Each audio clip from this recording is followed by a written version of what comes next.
slipped away, and he didn't even have a target to vent on. He shook his head and simply stopped dwelling on this unreliable culprit. Fine, what's done is done, let's first look at the operating instructions for the sky canopy. His naturally optimistic temperament allowed him to quickly adjust his mindset and study the rules line by line. The more he read, the brighter his eyes became, and he couldn't help but whisper, holy shit. Isn't this invincible? System, you aren't that much of a bastard after all. The functions of the sky canopy were very simple and crude. The core was to project images and construct copies. Just like this time with the Naruto continent, first the video was formed, and then the copy was formed. A copy is a world, but the only difference from a real world is that it has no physical entity. But as long as the items brought out from it are involved, they will be transformed into real existence. The explanation given by the system was also simple and crude. This saves world force. I have to say, this reason is very fitting for a bastard system. Of course, if you want to turn the illusory world into reality, it is not impossible, you just need enough world force. As for how to obtain world force, it even jumped out of the conventional routine. Things like obtaining audience shock value, plot change points, it's all nonsense. It relies entirely on the sky canopy system mining itself, which is digging into the corner of the world. The amount mined every day is fixed. Having figured everything out, Yuji's heart immediately relaxed. Now, the authority of the sky canopy was in his hands, it was time for him to do whatever he wanted. It's just a pity that the next copy has already been decided, which is the pirate continent. If he wants to change it, he can, but he needs world force. But looking at the meager world force accumulated by the sky canopy, he better not mess with it. The pirate continent is good. He must go to the pirate continent. Chapter 47, Matters of Spirit Hall, Wanted, N.A.N. In the Supreme Pontiff Palace, everyone was looking at each other when a figure suddenly appeared in the hall. It was Yuji, who had been missing for a long time.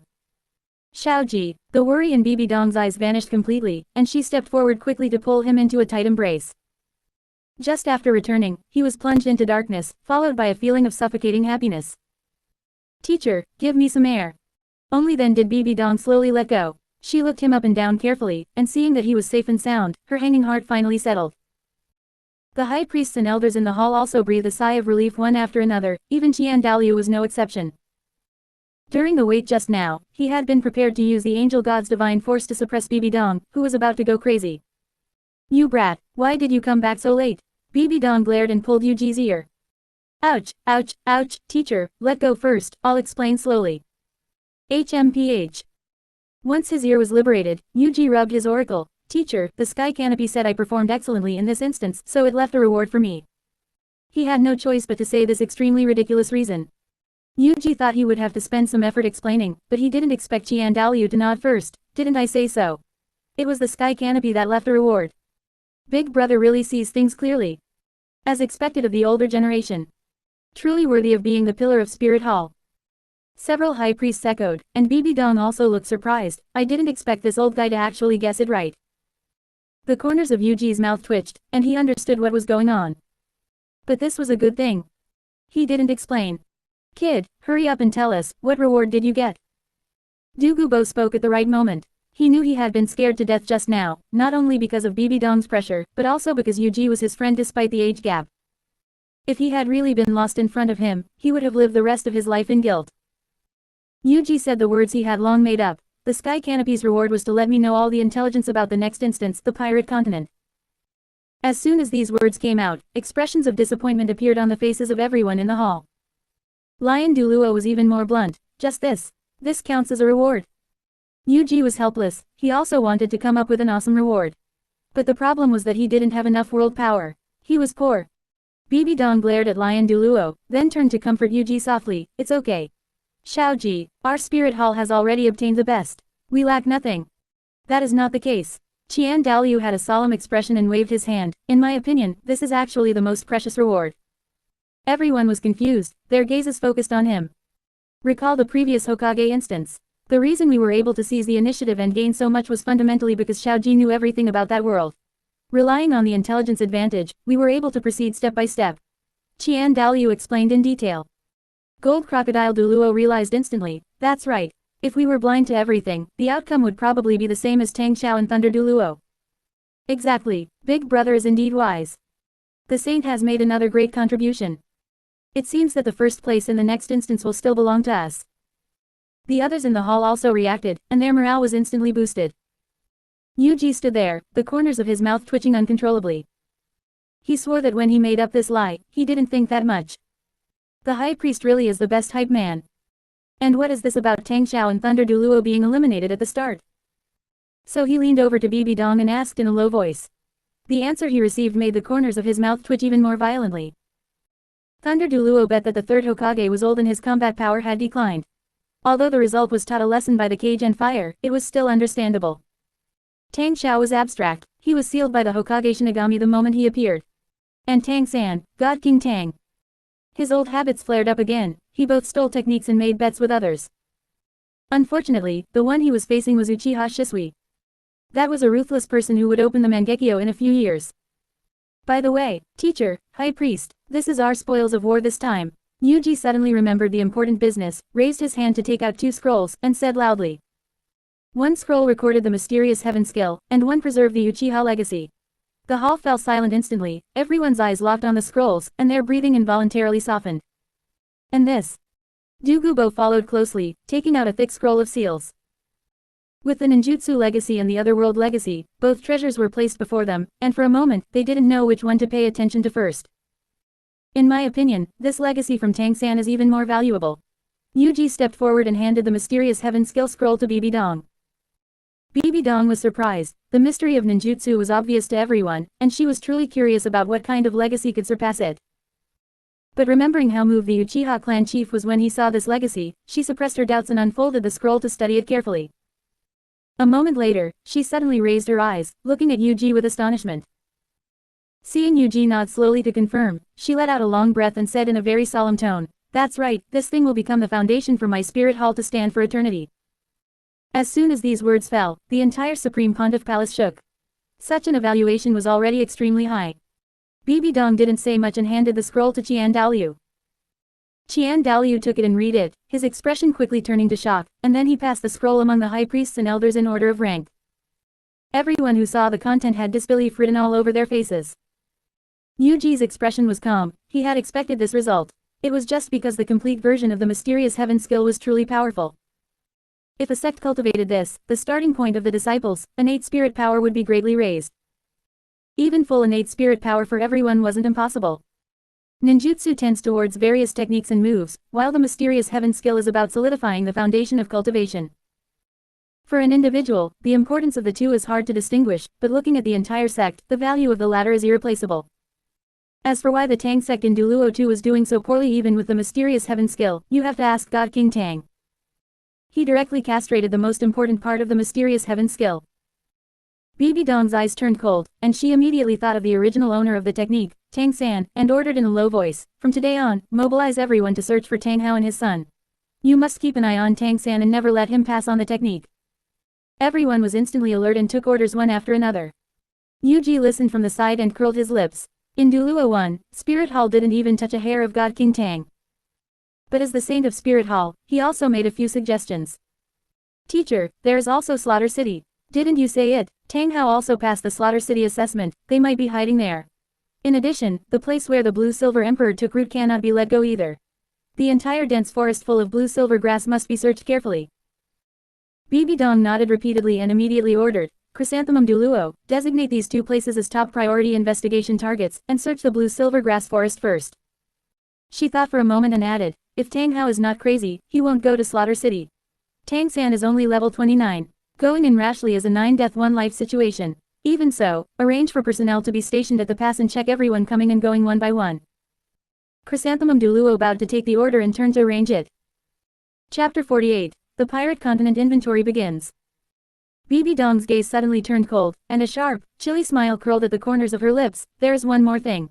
We can make an issue out of Tang San's identity as a transmigrator from another world." Seeing the blank expressions on everyone in the palace, only Yuji's eyes widened abruptly. Bibi Dong knew her good disciple understood her. But, understand, was an understatement. Yuji was absolutely astonished. This was clearly an attempt to demonize the transmigrator. Was this still Bibi Dong? Was this still the 3 idiots of Spirit Hall? Bibi Dong swept her gaze across everyone and announced the decree in a deep voice. "Issue an order across the entire territory, declaring that Tang San is an advanced scout sent from another world, and that he came to the Duluo continent to gather intelligence in preparation for an invasion by a great army in the future. Call upon all spirit masters on the continent to join the search. Anyone who harbors or hides him will be considered a traitor to the common people of the Duluo continent and an enemy of the entire world. The group of titled elders and elders gasped. This move, leveraging the momentum of the entire world to apply pressure and directly pushing Tang San into opposition with everyone, was extremely ruthless. Seeing Chrysanthemum Duluo frozen in place, Bibi Dong sternly rebuked, "What are you still standing there for? Go and issue the order at once." Chrysanthemum Duluo snapped back to his senses, his heart filled with awe. Not daring to delay, he hurried away to make the arrangements. After handling this matter, everyone's eyes fell upon the scroll of seals in the Uchiha legacy scroll to the side. Yuji picked up the scroll to examine it, and his expression changed slightly. He suddenly remembered a key problem. His body was full of spirit power, but he had no chakra at all. But fortunately, heaven never leaves a man without a way. The two legacy scrolls contain detailed records on how to condense and extract chakra. Qian Daoliu was thoughtful and immediately spoke up to stop the others. The Uchiha legacy has a special origin, and since Yuji is the orphan of the Uchiha, he shall be the sole keeper. No one else needs to look at it. The others had no objections and gathered around the scroll of seals, attempting to extract chakra according to the methods described within. For a time, everyone in the palace sat cross-legged in meditation. Yuji was the first to slowly open his eyes, a brilliant glimmer flashing through his pupils. He could clearly perceive a wisp of entirely different energy appearing within his dantian and meridians. Although it was weak, it meant he had gained the right to use ninjutsu. He raised his eyes to look around, only to see all the titled elders and elders in the hall sitting cross-legged in silence, their brows tightly locked, their expressions filled with a mix of anxiety and confusion. Even Bibi Dong and Qian Daoliu were no exception. Inside the palace, it was filled with confusion for a moment. Seeing this, Yuji pondered for a moment and instantly understood the key to the problem. Extracting chakra requires a chakra seed. When the Six Paths sage founded the ninja sect, he had scattered chakra seeds all over the world. And since the Six Paths sage had never been to the Duluo continent, naturally no one here could cultivate chakra. As for why he could extract it, it was simple: your brother Ji's spirit is the Sharingan. The Sharingan is the fruit born from a chakra seed. Since he already had the fruit, what need was there for a seed? Even if it had been magically altered into a spirit, the core essence remained unchanged. Furthermore, the scroll of seals he obtained came from the Naruto continent. Having figured out all the connections, Yuji spoke up immediately, clearly explaining the reason for everyone's failure to the entire hall. Upon hearing this, everyone suddenly realized, their faces filled with enlightenment. Since the seed is the foundation, then I will plant one for everyone. Yuji did not hesitate any longer. With a flicker of his mind, he carefully mobilized that wisp of pure chakra within his body, stripping away the most subtle essence. He walked forward slowly and gently transferred a wisp of chakra into Bibi Dong's body. The wisps of chakra essence quietly took root and settled in. The next instant, Bibi Dong's eyes brightened slightly. She clearly perceived a brand new potential within her body, and the extraction method became instantly unobstructed. It worked. Yuji's confidence greatly increased. Following the same pattern, he successively planted chakra essence seeds for Qian Daoliu, Gold Crocodile Duluo, Ghost Duluo, and all the elders and titled elders. In a few moments, everyone in the entire Supreme Pontiff Palace possessed the qualifications to cultivate ninjutsu. Everyone closed their eyes and tried again. In just a short while, the chakra within everyone's bodies was rapidly growing. A look of wild joy bloomed on everyone's faces. This was normal, they were already top-tier powerhouses, so their speed certainly couldn't be compared to students at the Ninja Academy. Moreover, the fact that one needed to have a chakra seed planted in order to practice ninjutsu was a good thing. This meant that ninjutsu would henceforth be completely monopolized by Spirit Hall. After a full month of silence, the sky canopy hanging high in the firmament suddenly lit up again. Without any superfluous build-up, lines of striking text appeared directly. Pirate Continent, closing square bracket. The rules here are special, only by consuming a martial soul fruit can one awaken a spirit. Closing square bracket. Those who do not eat the fruit will be unable to awaken a spirit for their entire lives and can only rely on bitter physical training. Closing square bracket. Discussions erupted instantly all over the continent, as curiosity that had been pent up for a long time burst forth. We finally waited for the sky canopy to restart. I thought it had stopped broadcasting for good. It actually took so long. I thought a week was the limit. The next one is the Pirate Continent. Is it following the previous ranking order? By the way, why is it called the Pirate Continent? That sounds terrible. Is it because there are so many pirates? Is that the point? The point is the martial soul fruit. It's actually the only way to awaken a spirit. Do they not have awakening stones? If we take awakening stones there, wouldn't we make a fortune? It probably won't be that simple. This might involve differences in the rules of different continents. Just like how the Naruto continent doesn't have spirit rings. Someone had a sudden thought and said loudly, Then if one were to eat 2 or 3 fruits in a row, couldn't they possess twin or triple spirits? As soon as these words were spoken, the surrounding crowd instantly erupted into an uproar. That makes sense. Wouldn't that make one directly invincible? As long as they keep finding martial soul fruits and keep eating them, won't they end up with more spirits than we have spirit rings? This is a great opportunity. The dungeon that opens in this next continent might yield even greater gains than the Naruto continent. What kind of gains are you talking about? Only Spirit Hall obtained all the ninjutsu. You don't even have a way to learn it. Someone immediately retorted. That's not right. Spirit Hall has already started popularizing ninjutsu. I've learned it too. Transformation technique, clone technique, they're very practical. Can everyone learn them? It's very simple. You just need to join Spirit Hall and pass the assessment, and you can be granted them. Really? Then I'm going to Spirit Hall right now. I didn't expect it to be so easy. Spirit Hall, Supreme Pontiff Palace.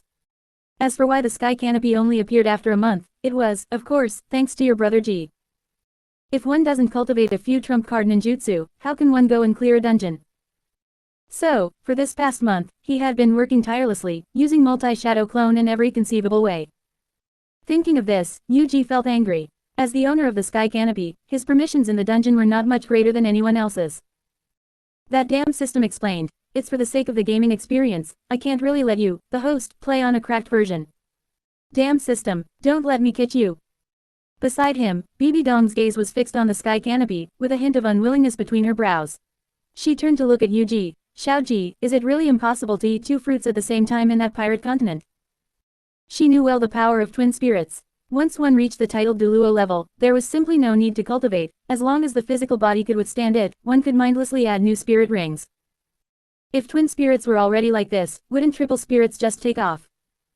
Chapter 49 Yu Xiaogang, I should be from the pirate continent. Teacher, it's just that you can't eat 2 fruits, but you haven't even tried. I believe you can still obtain another spirit.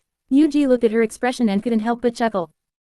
He leaned in a little closer, his tone carrying a hint of teasing. When the pirate continent dungeon opens, if we are selected, I will personally choose the most suitable fruit for you, Donger. Hearing the intimate address, Bibi Dong's cheeks instantly flushed crimson, and she cast a reproachful glance at him. You little rascal, no fooling around in the main hall. When night comes. But at night, I want to call you teacher even more, what should I do? Yuji's smile deepened as he deliberately teased her. It must be said, a shy young woman is just top tier. Especially someone like Bibi Dong, who is a hopeless romantic. Bibi Dong couldn't do anything about him either. She looked up at the sky canopy and whispered, suit yourself. Anyway, you don't listen to me anymore. Yuji looked at her slightly shy appearance, feeling very satisfied. Similar conversations had happened countless times this month. From Bibi Dong's initial fleeing in panic to her current ability to respond calmly, who knows how much progress she had made. It's all thanks to Brother G's training. Elder Hall. Qian Daoliu stood with his hands behind his back, his gaze falling on the words, Pirate Continent, a trace of distant nostalgia quietly flashing in the depths of his eyes. Gold Crocodile Duluo, who was standing beside him, stepped forward half a pace, a slight smile on his lips. Big brother, could it be that you are thinking of Sea God Island? It's all in the past. Qian Daoliu waved his hand indifferently, his peripheral vision sweeping over the various expressions of the elders beside him, naturally guessing the calculations in their hearts. Gold Crocodile was still unwilling to let it go and said loudly, back then, you were just temporarily unable to defeat Tang Chen. Now, you not only have new combat strategies, but you have also practiced the ninjutsu methods of the Naruto continent, and your combat power is no longer what it used to be. Tang Xiao relies on nothing more than the ring explosion technique. With your current strength, what is the difficulty in toying with him? That's right, Lion Duluo immediately chimed in, his tone excited, if you fight again, the one who will be defeated is definitely Tang Xiao. At that time, it will also let Great Priest Bo Saishi of Sea God Island see clearly who is truly stronger. The other elders also spoke up in agreement, one after another, every word inciting and egging him on. As the words of the group constantly reached his ears, Qian Daoliu's heart, which had been silent for many years, was reignited. His aura condensed slightly, and he said in a deep voice, very well. If we meet again one day, I will defeat Tang Chen thoroughly right in front of Great Priest Bo Saishi. A playful look flashed in Light Feather Duluo's eyes, and he deliberately drew out his tone to ask, and after defeating him, what then, big brother? This single sentence instantly hit the mark. Qian Daoliu immediately coughed a few times to cover up his embarrassment and abruptly turned his back to the crowd. Ahem, everyone behave yourselves and focus on watching the sky canopy. A few low chuckles and noises of amusement immediately rang out in the hall. They knew Qian Daoliu had not denied what would happen after the defeat. Clear Sky Sect. Tang Hao and his son Tang San had returned to the sect. At first, the group of elders made a show of blocking them, wanting Tang San to hand over the mysterious heaven skill. But they didn't expect Tang Hao to give so much. Not only did he hand over the mysterious heaven skill, but he also handed over Xiao Wu, a 100,000-year-old spirit beast who had taken human form, to be controlled by the sect. What else is there to say? With this massive show of loyalty, Tang Hao was finally able to stand upright and establish himself in the sect under the identity of Clear Sky Duluo. However, the seventh elder was a bit puzzled. This mysterious heaven skill was indeed exquisite, but it really shouldn't have made Uchiha Fugaku of the Naruto world lose his composure like that. But when his gaze fell on the guarded Xiao Wu, looking at this rare 100,000-year-old spirit beast, the doubts that had reached his lips were ultimately swallowed back. At this moment, the Grand Elder looked at Tang Xiao, who was in the main seat, and said in a deep voice, "Sect Master, the Sky Canopy has already begun to introduce the pirate continent. If the dungeon opens next, I hope everyone will act cautiously and never act arbitrarily again." The implication of the reprimand was obvious. Tang Xiao's face turned from green to white, but he had no way to refute it. After all, his performance in the Naruto continent was the worst, and his screen time didn't even amount to a fraction of the others. "Grand Elder, your words are inappropriate." Seeing this, Tang San immediately stepped forward, taking the initiative to defend Tang Xiao. "As the sect master, my uncle is in charge of the entire clan. For you to speak like this in public is somewhat lacking in propriety." Tang Xiao felt the warmth in his heart upon hearing this and looked at Tang San with a complicated expression. Over these past few days, several elders had often openly or covertly mocked him as the sect master. It was thanks to Tang San repeatedly stepping forward to help him save face. "It's just a pity, why aren't you Ian's son? You are just a soul from another world." "Hey, I was talking about him, not you, right? Is your performance any better? It's spread across the continent, the Clear Sky Duo. Don't think that just because you contributed a cultivation technique, you can do whatever you want." The Grand Elder's long accumulated anger finally erupted, and he scolded sharply. "Spirit Hall is spreading news everywhere that you are a spy from another world, and the whole continent treats you as an enemy. It was the Clear Sky sect that took the risk of being destroyed to take you in and give you shelter." His heart was full of resentment. Tang San was sucking up to the sect master Tang Xiao so hard. But as for him, the Grand Elder, he was directly ignored. He was even curious, what kind of sect was the Tang sect that it could teach a person to be like this? "Everyone say a little less, watch the Sky Canopy first." The second elder hurriedly stood up to smooth things over. The sect had obtained the mysterious heaven skill in a 100,000-year-old spirit beast.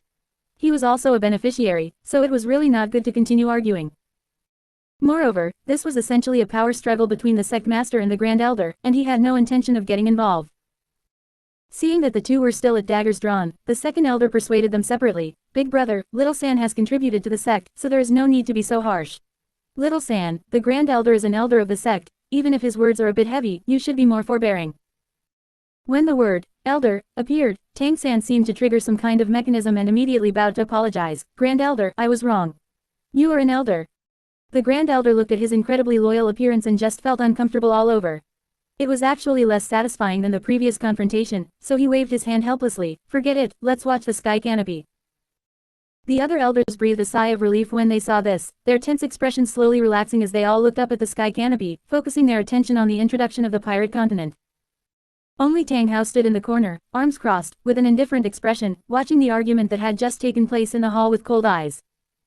Shrek Academy. Everyone looked up at the Sky Canopy, their eyes locked tightly on the four characters, Martial Soul Fruit. Yu Xiaoging's eyes brightened, and he was in high spirits. He turned to look at Flender beside him, his tone full of excitement. "Flender, my opportunity has come. This pirate continent might just be the turning point for me to defy heaven and change my fate." Flender knew his long-standing complex. Trapped for life by a mutated spirit, unable to break through level 30. He pondered for a moment, his face showing worry. "Xiaoging, think twice. The last Naruto dungeon was extremely dangerous, and even titled Duluo fell inside. Even if you can return safely in the end, the pain and crises during the process are real. With your combat power, if you are really selected, it is too risky." Chapter 50, The Terror of the Sea Kings. "You still don't understand." Yu Xiaoging waved his hand, full of confidence. "The fact that Yu was able to come out on top last time proves that the dungeon doesn't rely on brute strength, but on knowing information about other continents in advance. This is also why the Sky Canopy is introducing the full picture of other continents first." He straightened his back, becoming increasingly certain. Yuji is not from the pirate continent. This time, his informational advantage is completely gone, and everyone is starting from the exact same point. When the time comes, it will be a contest of vision, analysis, and planning. When it comes to knowledge and insight, in the entire Duluo continent, who can surpass me, the Grand Master? Speaking to the point of excitement, his expression gradually became manic, and his tone was full of unwillingness. I should have been born in the pirate continent. I could have chosen a martial soul fruit as I pleased. It's nothing like here, where I have to look after Luo Sanpao every day. It has ruined my whole life. That manic appearance frightened everyone. But only Flender pondered carefully, feeling that Yu Xiaoging's words were not without reason, and a genuine smile appeared on his face. In that case, there is indeed a lot of hope. Let me wish you in advance that you get your wish and completely rewrite your destiny. Yu Xiaoging's face, which had been tense for many years, finally relaxed. The corners of his mouth lifted high, and his tone was warm. Thank you, Flender. You will always be my most trusted friend. The two looked at each other, and the atmosphere was exceptionally warm. Beside them, Ma Hongjun felt uncomfortable watching this, curled his lip, and couldn't help but pour cold water on them.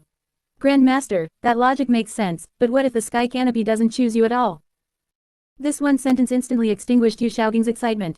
The smile on his face froze, his eyes drifted, and he muttered to himself in a low voice, "It won't. The sky canopy will definitely choose me. I am the representative of the continent's wisdom. Only I am the most qualified to represent the Duluo continent and enter the dungeon." Beside them, Oscar was dumbfounded, looking at Ma Hongjun in surprise. Good heavens, Fatty, you're amazing. You drove the Grandmaster crazy again. Ma Hongjun was just about to retort, not wanting to take the blame. Flender raised his hand to stop everyone's idle chatter. Don't talk nonsense, focus on the sky canopy. If it really picks you, you'll have a hard time ahead. No, no, no. I don't want to go to a strange continent. Ma Hongjun waved his hands repeatedly, no longer wanting to argue. Tang San used his personal experience to tell the entire continent that the dungeons were still very dangerous. The sky canopy began to play. The pirate continent is divided by the intersecting red line and the Grand Line, supplemented by the calm belt to form a natural, insurmountable barrier. The sea area is vast, islands are numerous, the climate and environment are unpredictable, and different groups inhabit different regions, while varying numbers of martial soul fruits are scattered throughout. Red Line, a giant, continuous landmass circling the entire continent. It is the core geographical backbone of the pirate continent, with towering elevations and treacherous terrain. Grand Line, a circular super sea route that vertically traverses the Red Line. It is divided into two sections by the world, with the calm belt wrapping around both sides. Calm belt. A sea area with no wind all year round, densely populated with giant sea kings. It is absolutely impossible for ordinary ships to pass through, only special ships with sea stone can traverse it. It is a natural defensive barrier. At this point, the sky canopy's image switched, and the entire sky turned into a boundless deep sea. The dark, deep sea water surged, and dim blue light penetrated layers of water, illuminating bodies so massive they were suffocating. Several giant creatures swam slowly in the sea area. These were the sea kings that inhabit the calm belt and various deep sea regions. The camera zoomed in. The first thing that came into view was a giant sea beast over 100 meters long.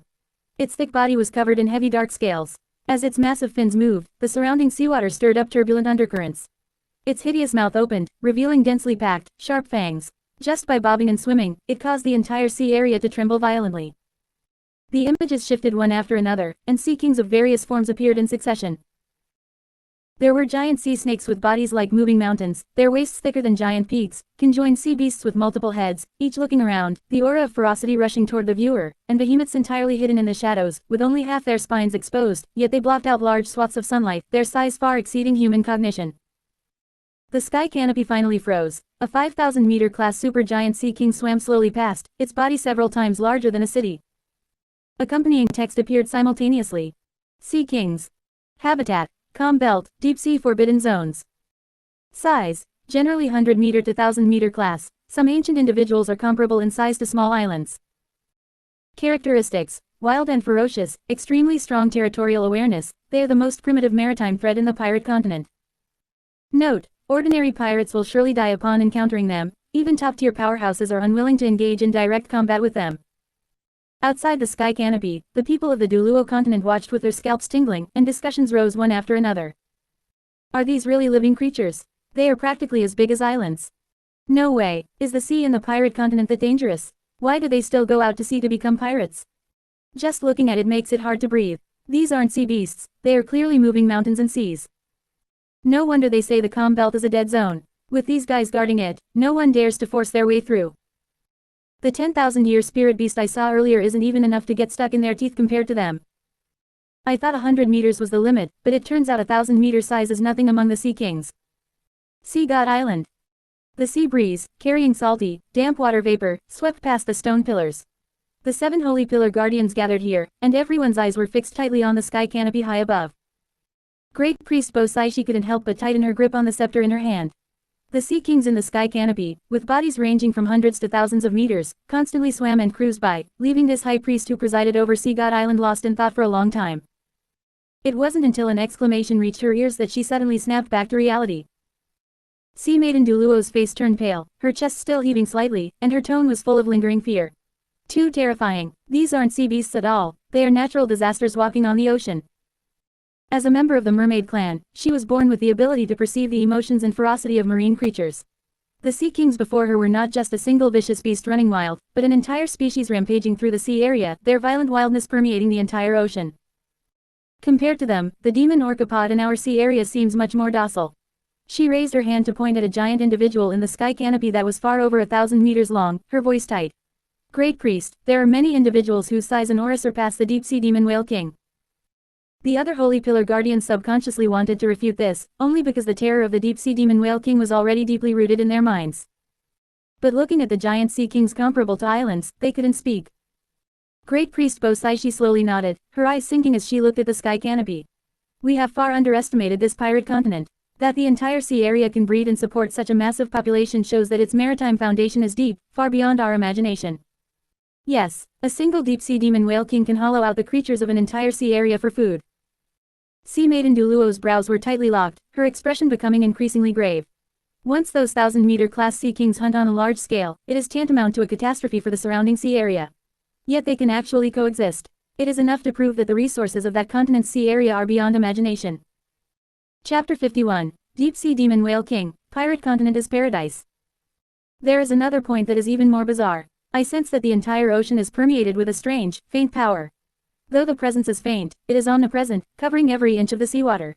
Great Priest Bosaishi looked solemn, her tone carrying a hint of disbelief. This immense power could never be created by human hands. Even Lord Sea God could not achieve the feat of permeating an entire ocean with his power. The hall instantly erupted in an uproar. Several sacred pillar Duluos revealed expressions of shock, asking questions in succession. Great Priest, are you certain of your perception? Even Lord Sea God cannot permeate the entire ocean. How can this be? Could it be that on that continent, there exist beings comparable to divinities? But why would they permeate the entire ocean with their power? Everyone looked suspicious and uncertain. They had spent their lives guarding Sea God Island, firmly believing the sea god to be the supreme ruler of the ocean. Hearing the great priest assert that the foreign ocean possessed a strange power even the sea god could not reach, their sense of shock was beyond measure. After a long while, Sea Dragon Duluo, looking full of confusion, could not help but ask, if the ocean is this dangerous, why do people still flock to become pirates? Why is the entire continent even named after pirates? Everyone else also looked puzzled. In the Duluo continent, the deep sea has always been a forbidden zone to be avoided. Even with the many experts on Sea God Island and the protection of the sea god, they do not easily step into the deepest parts of the ocean. Yet the people of that continent make their living by roaming the vast ocean. I suppose that so-called martial soul fruit is too powerful, Sea Maiden Duluo mused. The spirit granted by the fruit gives them the capital to contend with the giant beasts of the sea. Although she said this, her tone was full of uncertainty. The terrifying, world-destroying might of the kilometer-level sea kings in the sky canopy earlier was still fresh in her mind. Could a spirit awakened by a single fruit truly withstand such a calamitous existence? Seeing the surrounding discussions gradually rising, a pale blue halo of the sea god quietly rippled around Great Priest Bosaishi. The gentle yet majestic divine force washed over the altar like water ripples, instantly smoothing out the agitation, astonishment, and stray thoughts surging in everyone's hearts. Enough. Discussing those things will only increase your troubles. She held her scepter, her gaze fixed on the strange and magnificent foreign ocean beneath the sky canopy. A soft sigh scattered with the wind. However, having lived for so long, guarding one region of the sea, I did not know that such a world existed. I truly wish to go there in person and experience the scenery of another ocean. As her voice fell, Sea Dragon, Huan Hai, and several other sacred pillar Duluos exchanged glances, clear palpitations flashing in their eyes. Deep beneath the dark ocean, the water was stagnant like ink.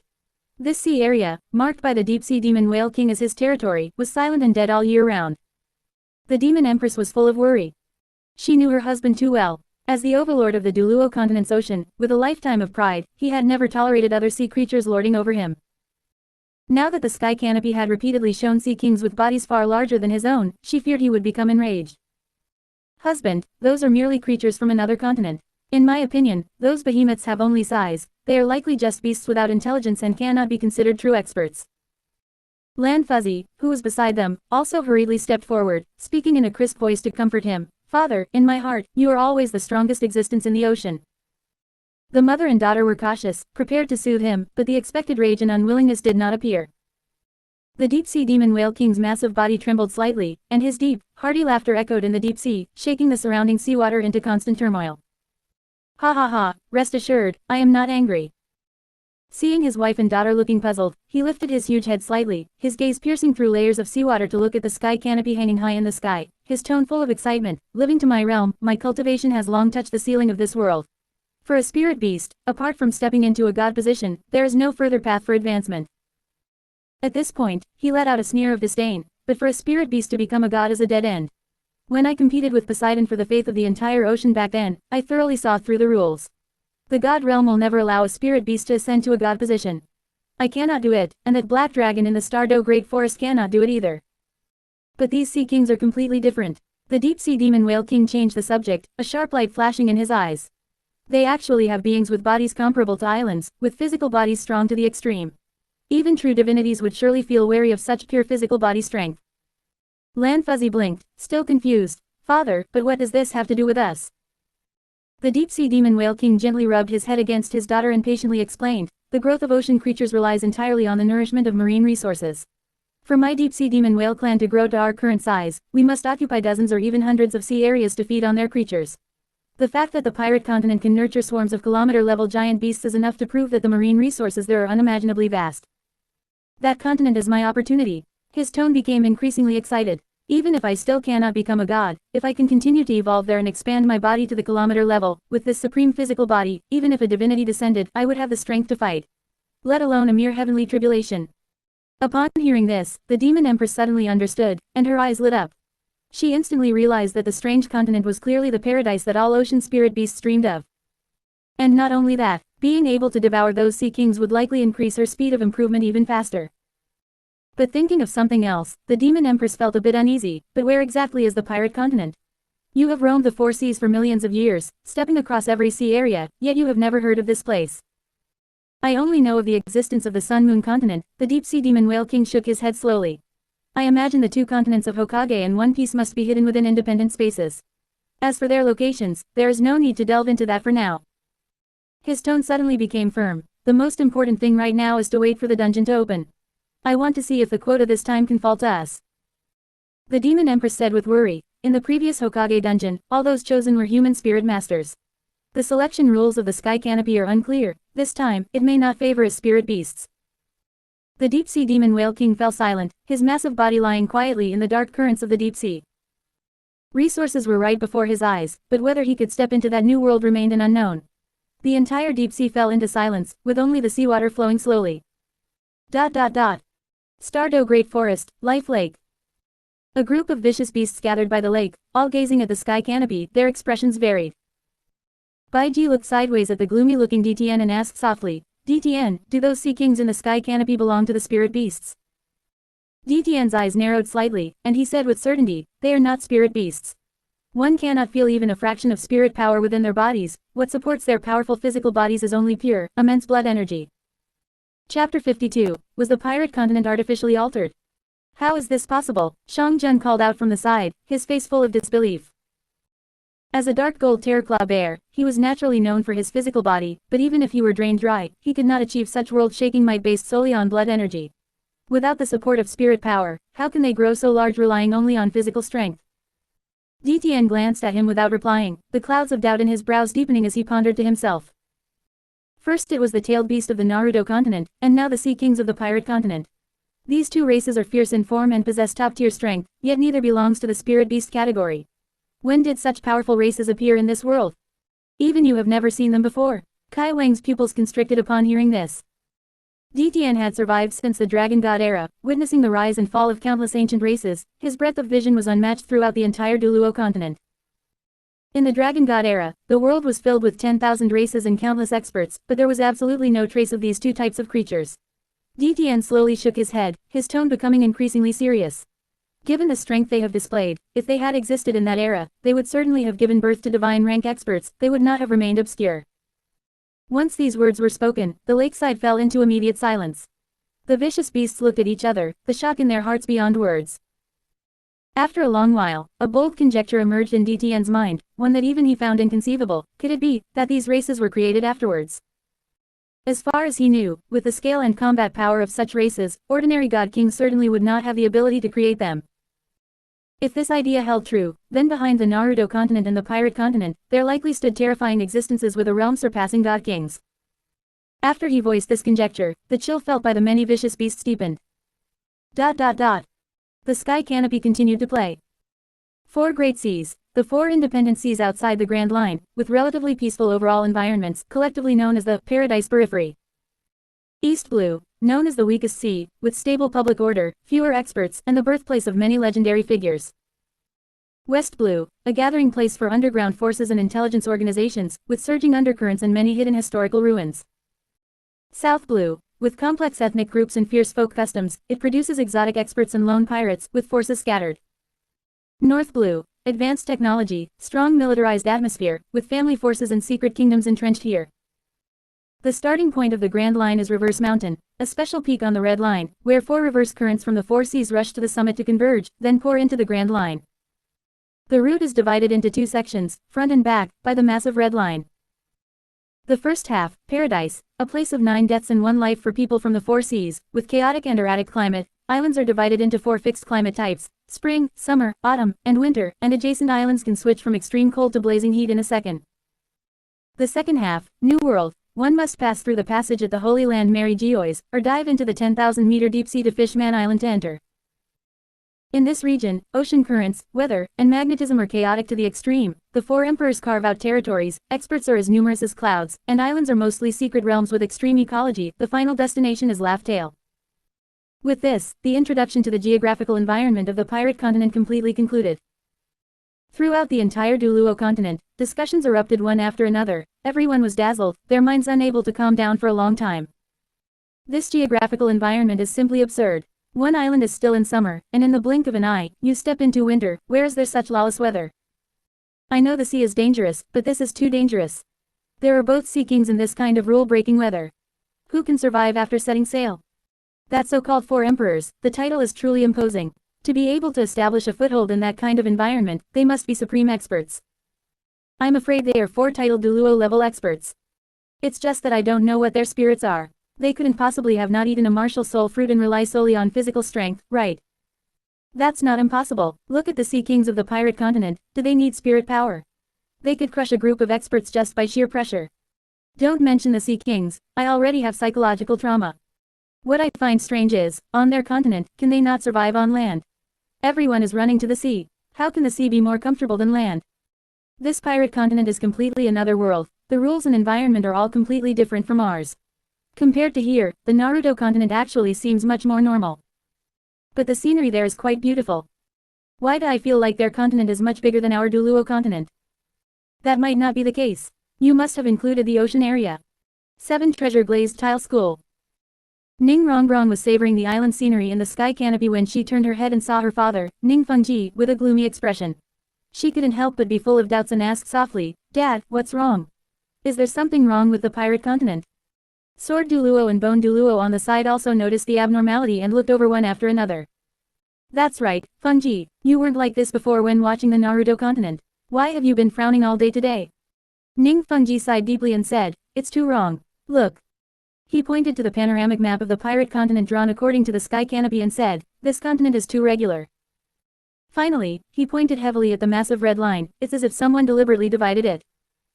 After speaking, he looked at Sword Duluo beside him. "Uncle Jian, you are knowledgeable, do you think this is possible? To grow like this naturally?" Sword Duluo also understood. He didn't have a concept just now listening to the sky canopy's narration, but now looking at the map, his brows also furrowed. Absolutely impossible. Mountains, rivers, lakes, and seas have their own patterns, they would never be so deliberate. And that Holy Land Mary Geoise, which happens to be located at the intersection of the Red Line and the Grand Line, is the throat of the entire continent. Ning Fengji continued, this terrain layout seems to have been naturally created just to highlight the status of that place. Bone Duluo stared heavily at the junction on the map, pondering as he spoke. Then Fengji, do you have any guesses? What guesses could I have? Ning Fengji smiled bitterly and shook his head. Before the sky canopy reveals the ending, any guess will be overturned. At this moment, Ning Rongrong rolled her eyes and tentatively said, Dad, could it be created by a god? As the voice fell, Ning Fengji, Sword Duluo, and Bone Duluo looked at each other, all shaking their heads helplessly. Bone Duluo spoke first. Impossible, Rongrong. Our Duluo continent once had gods. The angel god of the spirit hall was one of them. But according to the circulated records, even a divinity does not have the ability to reshape the world and divide the pattern of an entire continent. Even gods can't do it. Ning Rongrong covered her mouth subconsciously, her face full of shock. That's right, Ning Fengji sighed again. From this, it can be seen that the secrets and power hidden behind the pirate continent are unfathomable. It is far more complex than the previous Naruto continent. Chapter 53, Natural Type Martial Soul Fruit. The sky canopy brightened several times over, and countless strange fruits with spiral patterns floated in the firmament. Pirate Continent Maritime Secret Treasure, Complete Guide to Martial Soul Fruit. Martial Soul Fruit, a specialty of the Pirate Continent. Consuming the fruit will trigger an awakening of a spirit, there is no other way. Its characteristics: one can only eat one in a lifetime. A second one will cause the spirits within the body to conflict, leading to death by explosion.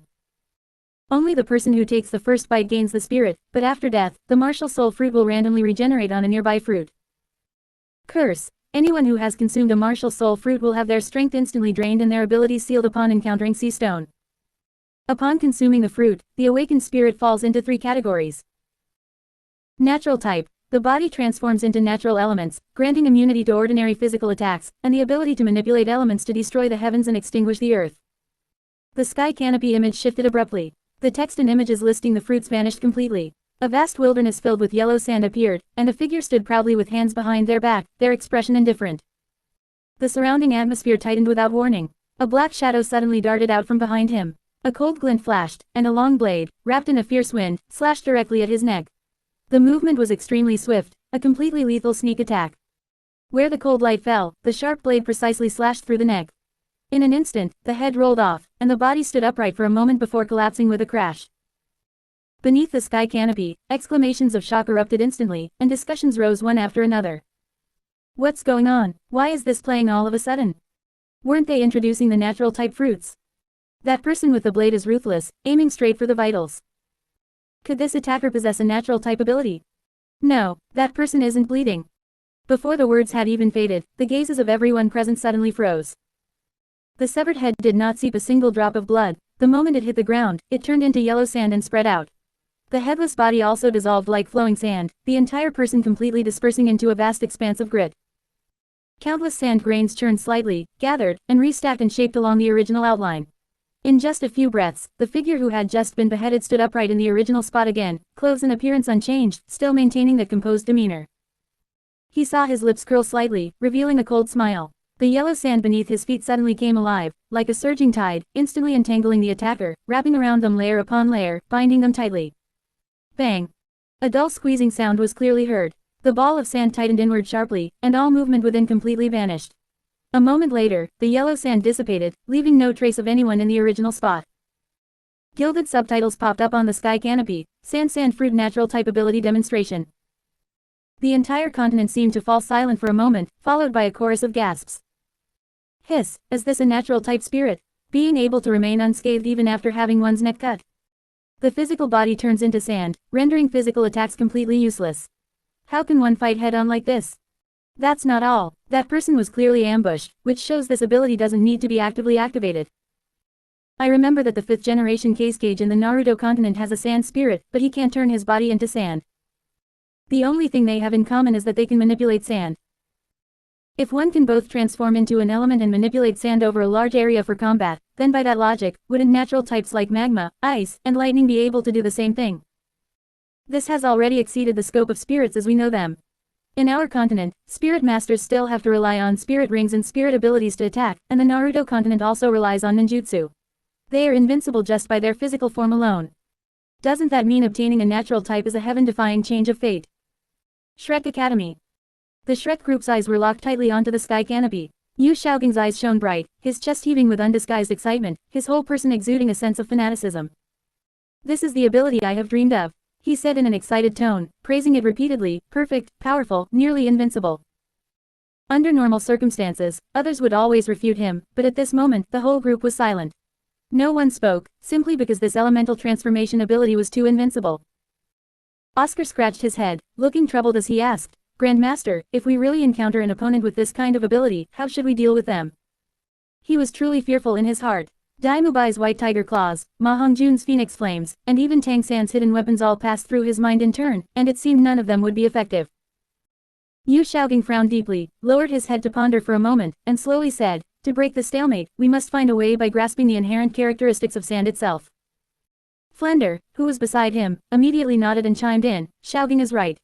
The opponent can turn into sand particles to avoid physical attacks, but the essence is still sand, so they will inevitably be restricted by its physical properties. Ma Hongjun blinked his eyes, looking blank. Sand, what kind of characteristics could it have? When this question was asked, everyone immediately fell into confusion. Since childhood, they had only learned knowledge about spirits, spirit rings, and spirit beasts.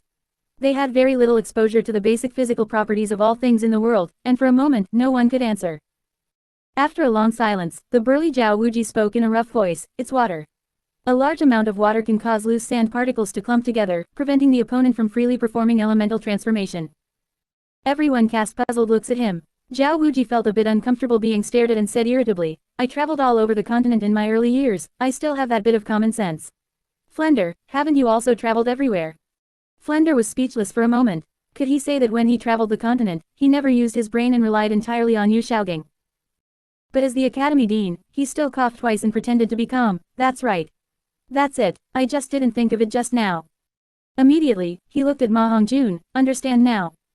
Ma Hongjun nodded as if he understood, then asked again, then what if there isn't enough water? A small amount of water will be directly absorbed by the sand, which won't have any effect at all. Yu Shaogang answered first, his tone very certain. Oscar widened his eyes and exclaimed in shock, then if we fight in a desert area, wouldn't the opponent be completely invincible? It's impossible to flood the entire desert with water, right? Yu Shaogang nodded heavily, his eyes full of admiration, exactly. This is also why I say that natural type abilities possess nearly unsolvable combat power. With environmental support, there are almost no opponents. The sky canopy continued to play. Martial soul fruit second type, superhuman type. Characteristics, bizarre and varied, the most widespread type of ability. Grants special abilities such as superhuman physique, creation, and space manipulation. No elemental transformation, the most complex variety. There are 3 major branches. Superhuman body, body mutation. The body will possess strange characteristics, such as diamond, gold, or even being able to split apart. Superpower, manipulation of rules, such as rock, string. Creation, the body generates substances, such as candles, bubbles, poison. The light and shadow on the sky canopy changed again. A man with a conspicuous red nose appeared in the center of the screen, his demeanor listless and cavalier, showing not a hint of nervousness. Chapter 54, King Buggy is truly amazing. A swordsman's figure flashed, his long blade slashed through the air. The fierce sword aura tore through the air, sharp and intimidating, anyone who saw it would feel their heart tighten. However, when this slash, capable of splitting mountains and shattering rocks, swept across the red-nosed man's body, it passed directly through without causing any damage. The crowd looked closely and realized that the man had already completely separated his upper body from his lower body. His body was cut in two, yet it still hovered steadily, completely unscathed. Without waiting for his opponent to react, he took the opportunity to continue dismantling his body. His arms, legs, and other body parts floated and scattered in midair, wandering about. His head hung in midair, turning around, while he mocked them with a cheeky grin. The sky canopy displayed gilded subtitles, Chop Chop Fruit, Paramesha Ability Demonstration. Everyone under the sky canopy felt that something was wrong. What kind of ability is this? This is too ridiculous. Chop Chop Spirit, can this even be a spirit? Apart from mocking people, what else is this good for? I don't think that's right. This spirit is a great counter to people whose spirits are swords or blades. Hey, what are you talking about? Those who use swords, can't they just smack you with the flat of the blade? That hurts. No, this is an excellent spirit for sneak attacks. You can't hit it, and you can't catch it. And what about the other Paramesha types? Isn't that a joke? What's the use of controlling strings? And bubbles? But there are still powerful ones, like poison. In the last dungeon, Poison Duluo's poison left a deep impression on me. It seems the difference between these Paramesha types is huge. What are you saying? Haven't you heard the saying? There are no useless spirits, only useless spirit masters. Buddy, it's fine to fool others, but don't fool yourself. The Grand Master who said that is just a loser. 7 Treasure Glazed Tile School. Bone Duluo glanced sideways at Sword Duluo beside him and grinned. Sword man, you've hit a counter this time. Didn't you always say there was nothing in the world that a single sword couldn't break? Now, why don't you try and see how to take down this ability that can dismantle its body at will? Sword Duluo's mouth twitched slightly. His gaze fell on the limbs drifting about in the sky canopy, and his heart felt a wave of helplessness. He had dedicated his life to the Tao of the sword, firmly believing that sword light could solve everything. But when encountering an opponent who could separate their body at will, no matter how sharp his blade was, he had nowhere to exert his force. It was practically a mockery of the Tao of the sword. But upon second thought, he gradually calmed his mind. It wasn't just the chop-chop spirit before him, the Logia-type abilities that appeared earlier could also perfectly avoid physical slashes, essentially countering pure swordsmanship. He simply stopped dwelling on this bizarre ability, closed his eyes, and concentrated, replaying the scene of that swordsman's strike in his mind. That strike was sharp and fierce, moving forward with unstoppable momentum, the pure power of the weapon wrapped in an extremely strong will, with an intimidating aura. Seeing him silent for a long time, lost in thought with his eyes closed, Ning Fengji looked worried and asked softly, "Uncle Sword, what's wrong?" Ning Rongrong also hurriedly stepped forward and comforted him softly, "Grandpa Sword, don't take it to heart. Everyone gets countered sometimes. Even Grandpa Bone would be helpless if he encountered a Logia-type ability. Fengji, Rongrong, don't worry." Bone Duluo waved his hand and joked with a smile, "Don't I know him? He wouldn't be that fragile." Sword Duluo slowly opened his eyes, a sharp light flashing in them. "Old Bone is right. I'm fine, I was just pondering the sword Tao of that continent. They don't need spirit abilities, let alone awaken a spirit. With just an ordinary weapon in hand, they can unleash a sharpness capable of splitting everything, cleaving mountains and shattering rocks." Hearing this, everyone recalled that the swordsman who had attacked earlier indeed hadn't activated any spirit. From beginning to end, he relied only on a forged long blade. Ning Rongrong was full of confusion, but Grandpa Sword, wasn't the weapon he used a blade? Why do you call it the sword Tao? Sword Duluo was speechless at the question and shook his head. "I don't know why they can swing a blade and unleash sword light on that continent either." Ning Fengji rubbed his temples, his expression gradually becoming serious. "Rongrong, the name doesn't matter. What's truly shocking is that ordinary people there can possess considerable combat power relying solely on weapons." "That's right." Bone Duluo took over, his tone full of shock. "Even if the Naruto continent doesn't have spirit rings, some powerful ninjutsu still require coordination with a spirit. But this pirate continent, a single blade is enough to give commoners the capital to challenge the strong. This completely overturns our long-held understanding. In the Duluo continent, everyone has a spirit, but whether one can become a spirit master depends entirely on the quality of the spirit and innate spirit power. Being able to ascend to the ranks of the strong without relying on the spirit was always a fantasy here, yet the sky canopy had placed a living example before them." Ning Fengji let out a long sigh, a bit more understanding in his eyes. "I was suspicious before. If that continent only grows stronger by consuming martial soul fruits, such fruits are so precious that they would surely be strictly controlled by the powerful and would never fall into the hands of the common people in large numbers. Even if there were occasional leaks, they would be quickly recovered. It would be impossible to give rise to groups like pirates that spread across the four seas." Bone Duluo frowned and pondered. "In that case, the structure of the pirate continent is far more complex than we imagined. Power is not completely monopolized by the upper-class nobility, commoners can also rise suddenly through their own hard work, so order is naturally difficult to maintain." Indeed, Ning Fengji turned his gaze back to the sky canopy, intrigued. "One can become stronger by holding a weapon, and one can awaken a powerful spirit when an opportunity arrives. It would be incredibly difficult to completely rule and stabilize such a continent. Let's continue watching, there are still too many secrets waiting to be revealed." The sky canopy continued to play. Animal-type martial soul fruit. After consuming the fruit, awaken the corresponding animal spirit. Divided into ordinary types, ancient types, mythical types. Ordinary types, common animals like dogs, cats, birds, elephants. Ancient types, ancient giant beasts, dinosaurs, mammoths, with power far exceeding ordinary types. Mythical types, mythical creatures, phoenix, dragon, great Buddha, the rarest, possessing special abilities. The scene on the sky canopy suddenly switched. The clouds churned like ink, and the air pressure between heaven and earth plummeted. A towering, sturdy man stood on the peak of a mountain. His muscles were knotted and bulging, with ferocious and powerful lines, every inch of his skin exuding world-shaking brute force. He lifted his head slightly and let out a roar that shook the wilderness towards the firmament. The moment the roar fell, his body suddenly expanded and transformed. Green light shot into the sky, scales covered his body in layers, and giant horns pierced through the clouds. In an instant, a 10,000-foot azure dragon with a body of cyan appeared in the world. Its thick dragon body coiled in midair, its dragon eyes gleaming with cold, intimidating light. A massive pressure bore down, causing even the surrounding airflow to stagnate. The azure dragon opened its giant mouth, and a scorching crimson dragon breath erupted, a rolling torrent of fire traversing the long sky. Wherever the flames reached, rocks instantly melted into magma, trees turned to ash, the earth scorched and cracked, and everything along the way was devoured by the flames. When the dragon breath subsided, the azure dragon let out a deep shout from its throat, destructive wind. A series of cyan wind blades, as solid as sharp blades, shot out one after another. The sound of breaking the air was extremely piercing. The speed of the wind blades was extremely fast. As they swept across the sky, small hills blocking the way were neatly sliced open upon contact. Broken rocks tumbled down with a roar, and the continuous mountain ranges were cut into pieces. Chapter 55. The shock brought by the azure dragon fruit.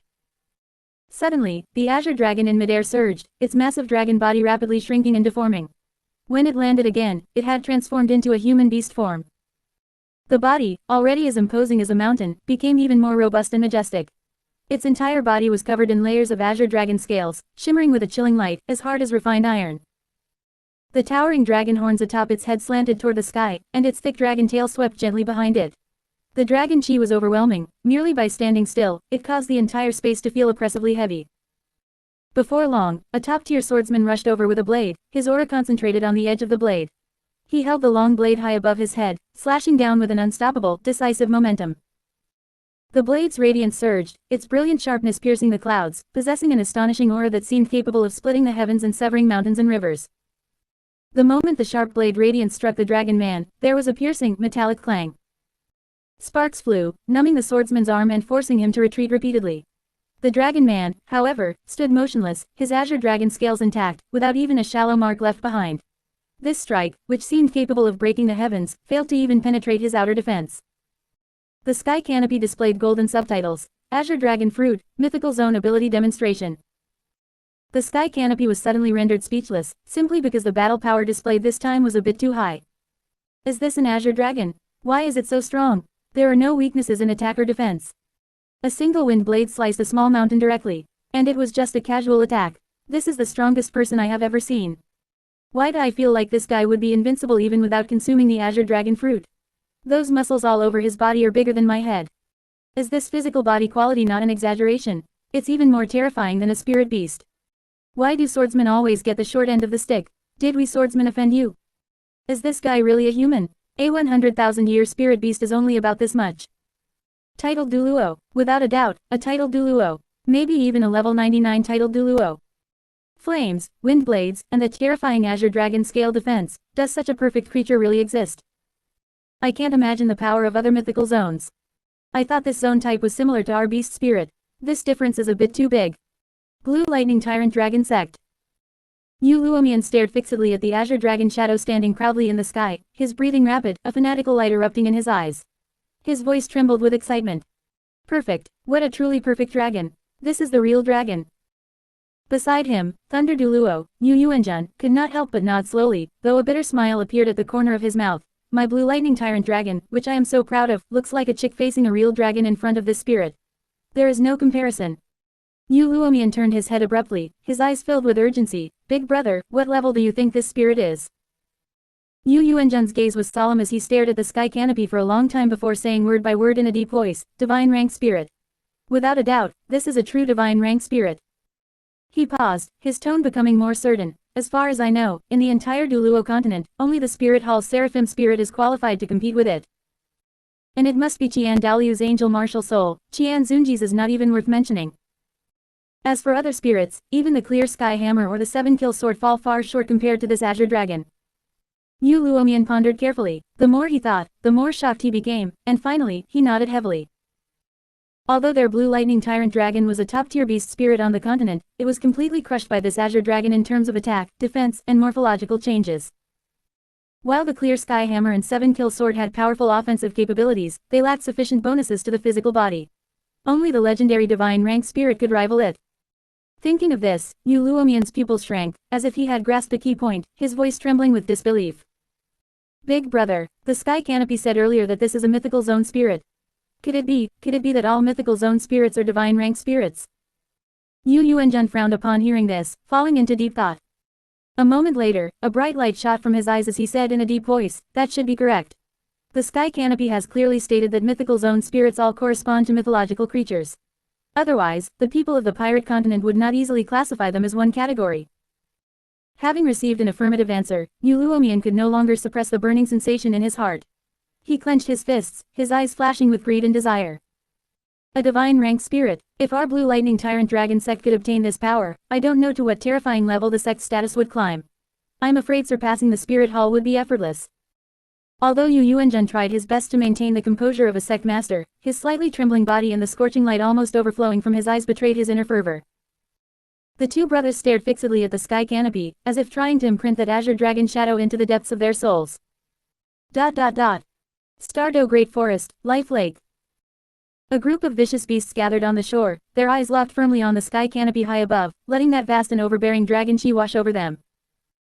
Kai Wang sensed the aura of the strange dragon in the sky canopy and turned to look at D.T.N beside him, asking, "D.T.N, does the dragon clan have this kind of dragon?"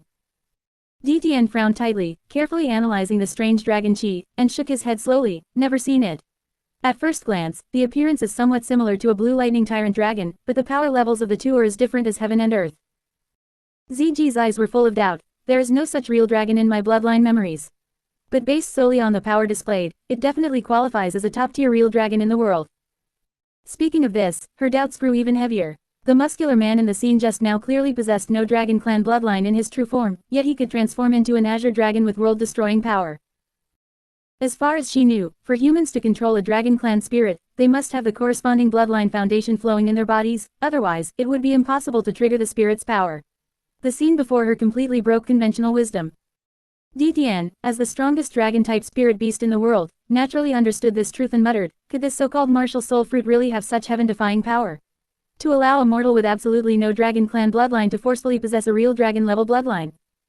He actually has no dragon clan bloodline in his body. Kai Wang widened his eyes, his face full of disbelief. Even if the opponent did not use a spirit, the surging and majestic blood energy was almost ready to break through the sky canopy. Just this physical body foundation made him, a 300,000-year three-headed red demon hound, feel immense pressure. He did not doubt that the opponent could easily defeat him with his bare body alone. Shang Jun said in a muffled voice, "I can be certain that before he turned into a dragon, there was not a trace of dragon clan aura on him. However, there is another wild, ancient, and violent bloodline in his body, with a mysterious origin. It is definitely not any species known to our continent." Chapter 56, World Government. Amu. This is a special bloodline unique to the human race, not something from the Duluo continent. D.T.N nodded slightly, his tone firm. He was well-traveled and knowledgeable, knowing that beyond this planet lay thousands of worlds, and he had seen many human beings with peculiar bloodlines. Kai Wang was still immersed in this immense shock, and the atmosphere in the entire hall fell silent for a moment. Just then, Wan Yao Wang, who had been watching silently, suddenly spoke up, breaking the silence. "What do you think would happen if we spirit beasts also consumed this martial soul fruit?" As soon as he finished speaking, a chorus of opposition immediately arose. "How is that possible? Spirits are exclusive to humans. We spirit beasts do not need such weak things. That is too whimsical. This idea is too impractical. If we consume zone fruits, would we be forced to turn into other creatures? It simply won't work." The beasts refuted one after another. D.T.N had originally intended to deny it as well, but suddenly thought of that azure dragon fruit, which granted not just a form, but a true dragon-level bloodline origin. The words on the tip of his tongue suddenly stopped, and his thoughts began to waver. What if spirit beasts consumed the fruit and could truly fuse with the bloodline of mythical creatures? After a brief silence, D.T.N took a deep breath, his low voice drowning out all the noise. "It may not be impossible." These 5 short words caused the noisy shore to instantly fall into a deathly silence, where even a pin drop could be heard. Kai Wang turned his head in disbelief. "D.T.N, you also think it's feasible?" D.T.N did not look at him, his gaze still locked on the sky canopy, and he said in a deep voice, "The cultivation of a spirit beast is essentially the purification of bloodlines. And this martial soul fruit injects the bloodline origin of mythical creatures directly into the body. For us, this might not be eating, but rather possession of the origin, a heaven-defying change of fate." The vicious beasts present were all beings that had lived for hundreds of thousands of years, and they understood instantly. In an instant, everyone realized the mystery of it. Heavy breathing sounded one after another, and beast hearts began to beat violently. True dragon bloodline, and all kinds of other mythical creature bloodlines. This isn't just a martial soul fruit. It is clearly a supreme shortcut to ascend to the heavens in one step. Thinking that they could use this to break through their own racial shackles, a scorching light ignited in the eyes of the vicious beasts, and irrepressible excitement and desire surged in the depths of their hearts. The sky canopy's light swirled, fading away other images, turning into a cold and orderly interface of a power map. World Government. Core Residence. Holy Land Mary Geois, the apex of the Red Line. Highest Authority. Amu, owner of the empty throne. The highest public authority consists of the 5 elders, the 5 heads of the world government. Foundation. Founded 800 years ago by the alliance of 20 kings, possessing over 170 allied nations, holding absolute justice as its banner, while actually covering up the truth of the 100-year void century and suppressing the D-clan and those related to ancient weapons. Navy. The world government's military violence machine, headquartered in Marineford. The Marshal oversees the entire region, with the 3 admirals Akainu, Aokiji, and Kizaru as the top combatants, and legends like Garp and Sengoku holding the fort. Akainu consumed the Logia magma fruit, awakening the magma spirit. Level 99. Aokiji consumed the Logia ice fruit, awakening the ice spirit. Level 99. Kizaru consumed the Logia glint fruit, awakening the glint spirit. Level 99. Note: the pirate continent only cultivates blood energy. It is assimilated to the Duluo continent level for a more direct comparison. It has subordinate ranks of vice admirals, rear admirals, and officers, with millions of navy soldiers spread across the 4 seas, responsible for suppressing pirates and maintaining order in the seas. It has supporting institutions such as the Science Unit, the Great Deep Sea Prison Impel Down, and Eni's Lobby. Light and shadow swirled above the firmament, with demonstrations of the 3 admirals' abilities and scenes of the million-strong navy lined up flashing by in turns. The entire Heaven Do city was in an uproar, with discussions filling every street, alley, military camp, and mansion. 3 level 99 limit Duluo. How is that possible? Isn't this navy invincible? And so many navy soldiers. What justification do pirates have to go to sea? Isn't a million navy soldiers too exaggerated? I dare not imagine how terrifying the corresponding pirates must be. With over 170 allied nations gathered together to form a force, can so many kingdoms intertwined really be managed stably?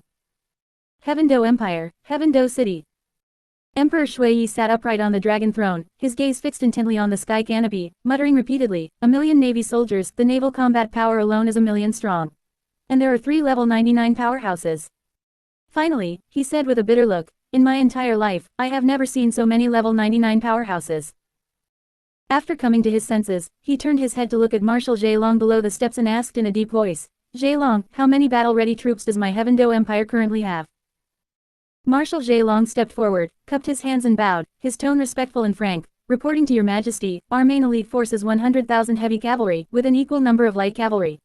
Adding in the infantry, archers, and border defense troops from various regions, although I hate to admit it, even if we gathered them all, we would still not be able to match the other side. In terms of total troop numbers, we are indeed at a huge disadvantage."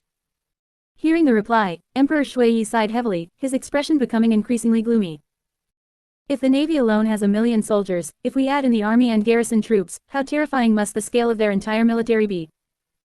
As a monarch of a nation, seeing another continent's power completely crush his own in terms of military strength, he was filled with unwillingness. Thinking back to the 3 admirals in the sky canopy who could summon magma, ice, and light with a wave of their hands, all of whom were level 99 powerhouses, while the imperial family did not have a single titled Duluo under its command, he knew that if they were to fight, they would have no chance of winning.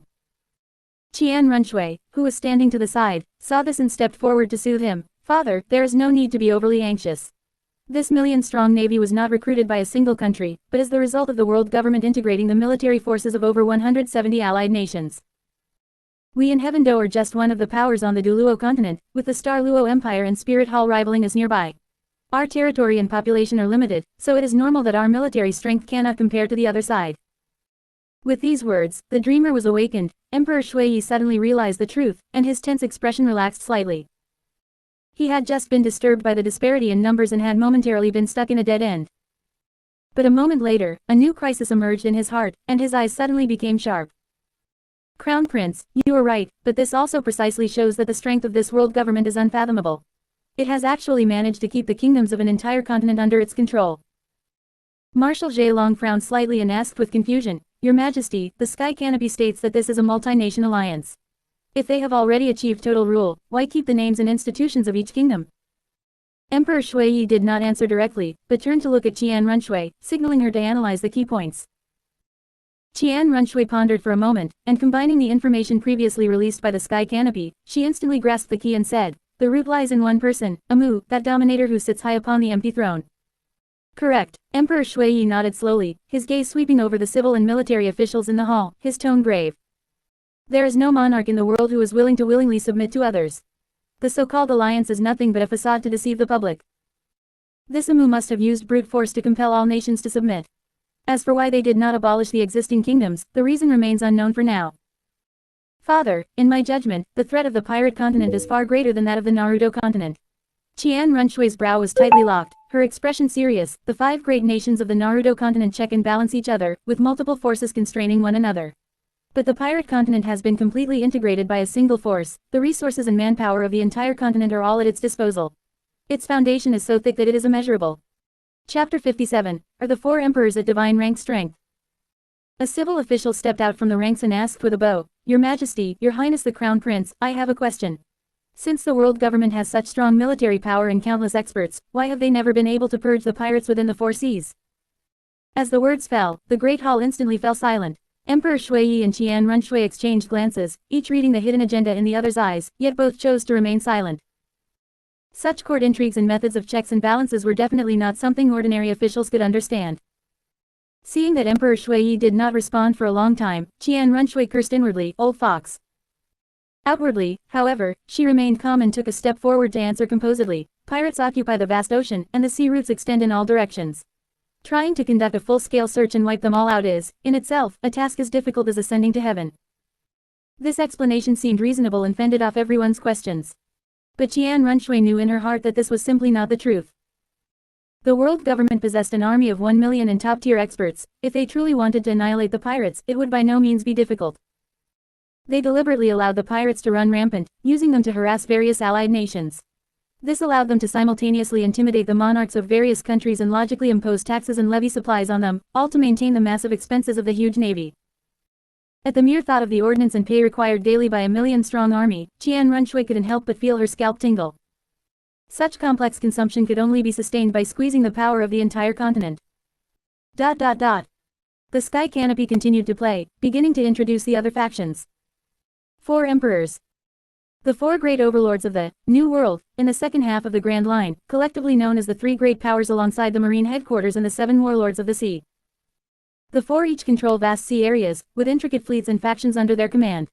Their combat power is enough to shake the world's structure. They are the strongest pirates standing at the pinnacle of the ocean. Whitebeard, Edward Newgate. Title, The World's Strongest Man. Ate the martial soul fruit, the Paramesha-type trem fruit. Can vibrate the air, ocean, and earth, can trigger tsunamis and earthquakes, possesses the destructive power to tear apart heaven and earth. Big Mom, Charlotte Linlin. Title, Natural-born destroyer. Ate the Paramesha-type soul fruit, can extract and grant life to others, creating anthropomorphic homies. Beasts, Kaido. Title, The World's Strongest Creature. Ate the mythical zone, Azure Dragon Fruit, can transform in 3 stages, control wind, fire, and thunder. His physical body is nearly immortal, and his self-healing ability is heaven-defying. Red-haired, Shanks. No Devil Fruit, relies on invincible haki and top-tier swordsmanship to become one of the 4 emperors. The true images of the 4 emperors appeared one after another above the sky. Whitebeard stood majestically on the bow of his giant ship leaning on his Murakumogiri. Big Mom sat on the throne of Todo Land, surrounded by thunderclouds and flames. Kaido transformed into an azure dragon circling in the sea of clouds. Red-haired stood on the sails holding his sword with one hand. 4 majestic auras penetrated the sky canopy and spilled onto the Duluo continent. Exclamations of shock rang out one after another from cities and mountains everywhere. So strong, strong beyond imagination. It feels like a mountain is pressing down on us. I'm afraid that if not for the protection of the sky canopy, we would have already died under this pressure. Why are they all so tall? Are they even human? Red-haired isn't that tall, but he was able to contend with those 3 monsters without eating a fruit or having a spirit. That's too outrageous. So the burly man with the azure dragon fruit introduced earlier was Kaido. One of the 4 emperors. I knew someone with that kind of strength wouldn't be unknown. Is it just me, or is Whitebeard's trem spirit a joke? Triggering earthquakes and tsunamis, is this something a human can do? And Charlotte Linlin, her spirit, the soul, can extract lifespan. Is this not something only a god could do? Spirit Hall, Elder Hall. A group of titled Duluo gathered under the corridor. Golden Crocodile concentrated and perceived the vigorous aura leaking from the sky canopy, his expression growing increasingly grave. When observing the Hokage experts earlier, even the 3rd and 4th Hokage, he could roughly estimate the depth of their cultivation. But the power of the 4 emperors before him was like the deep sea, he completely couldn't fathom their bottom line. He turned to look at Qian Daliu and asked urgently, Big brother, can you judge their approximate cultivation? Qian Daliu kept his eyes fixed on the sky canopy and said in a deep voice, all of them are at the level of a level 99 limit Duluo. Lion Duluo was suddenly shocked, all of them are at the same level as you. Qian Daliu smiled bitterly, no, I am at level 99 because I have reached this level. They are stuck at this level because this mortal world cannot bear a higher realm, and their own combat power has long since touched the divine rank. Once these words were spoken, the entire Elder Hall instantly fell silent, to the point where a pin drop could be heard. After a long while, Lightfeather Duluo still couldn't believe it. Big brother, could the perception be wrong? 4 divine rank powers, this statement is truly too shocking. But facing Qian Daliu's extremely solemn expression, Lightfeather's heart sank, and he had already recognized the reality. Demon subduing Duluo gasped, exclaiming in shock, could it be that these four emperors are 4 living gods?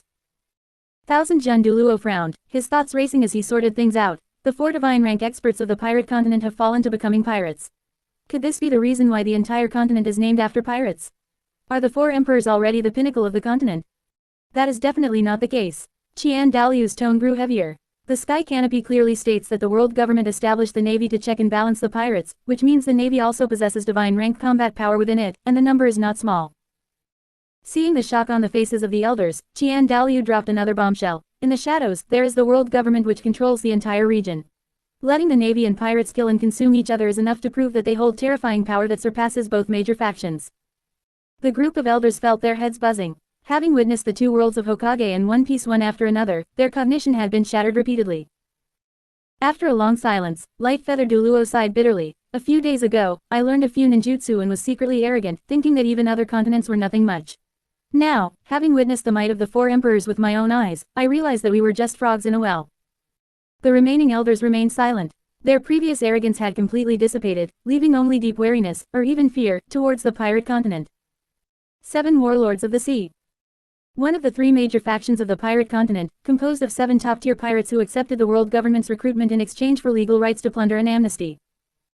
Dracula Hawkeye, the world's greatest swordsman, no spirit. His stance is solitary, and his strength is extremely high. Level 99. Crocodile Desert King, possessor of the sand fruit, spirit, desert. Can manipulate sand, release sandstorms, is the greatest natural disaster of the desert. Level 97. Mariah. Master of the Thriller Bark, user of the Shadow Fruit, awakened spirit, Shadow. In his youth, he once contended with the 4 Emperor Kaido. Level 96. Hancock Empress Amazon Lily, Queen of the Amazon, user of the Love Fruit. The most beautiful woman in the pirate continent, anyone who sees her beauty will fall for her. Level 96. Chapter 58, The Shock Brought by the Shichibukai. Bartholomew Kuma Tyrant Paw Fruit user. Spirit, Paw, can repel all damage. Rank 98. Don Quixote Doflamingo Heavenly Yaksha String Fruit user, Spirit, String, King of Dressrosa. Rank 98. Jinbei Knight of the Sea Fishman, no spirit, Captain of the Sun Pirates. Rank 97. The sky canopy rotated, and the images of all the 7 warlords of the sea appeared one after another.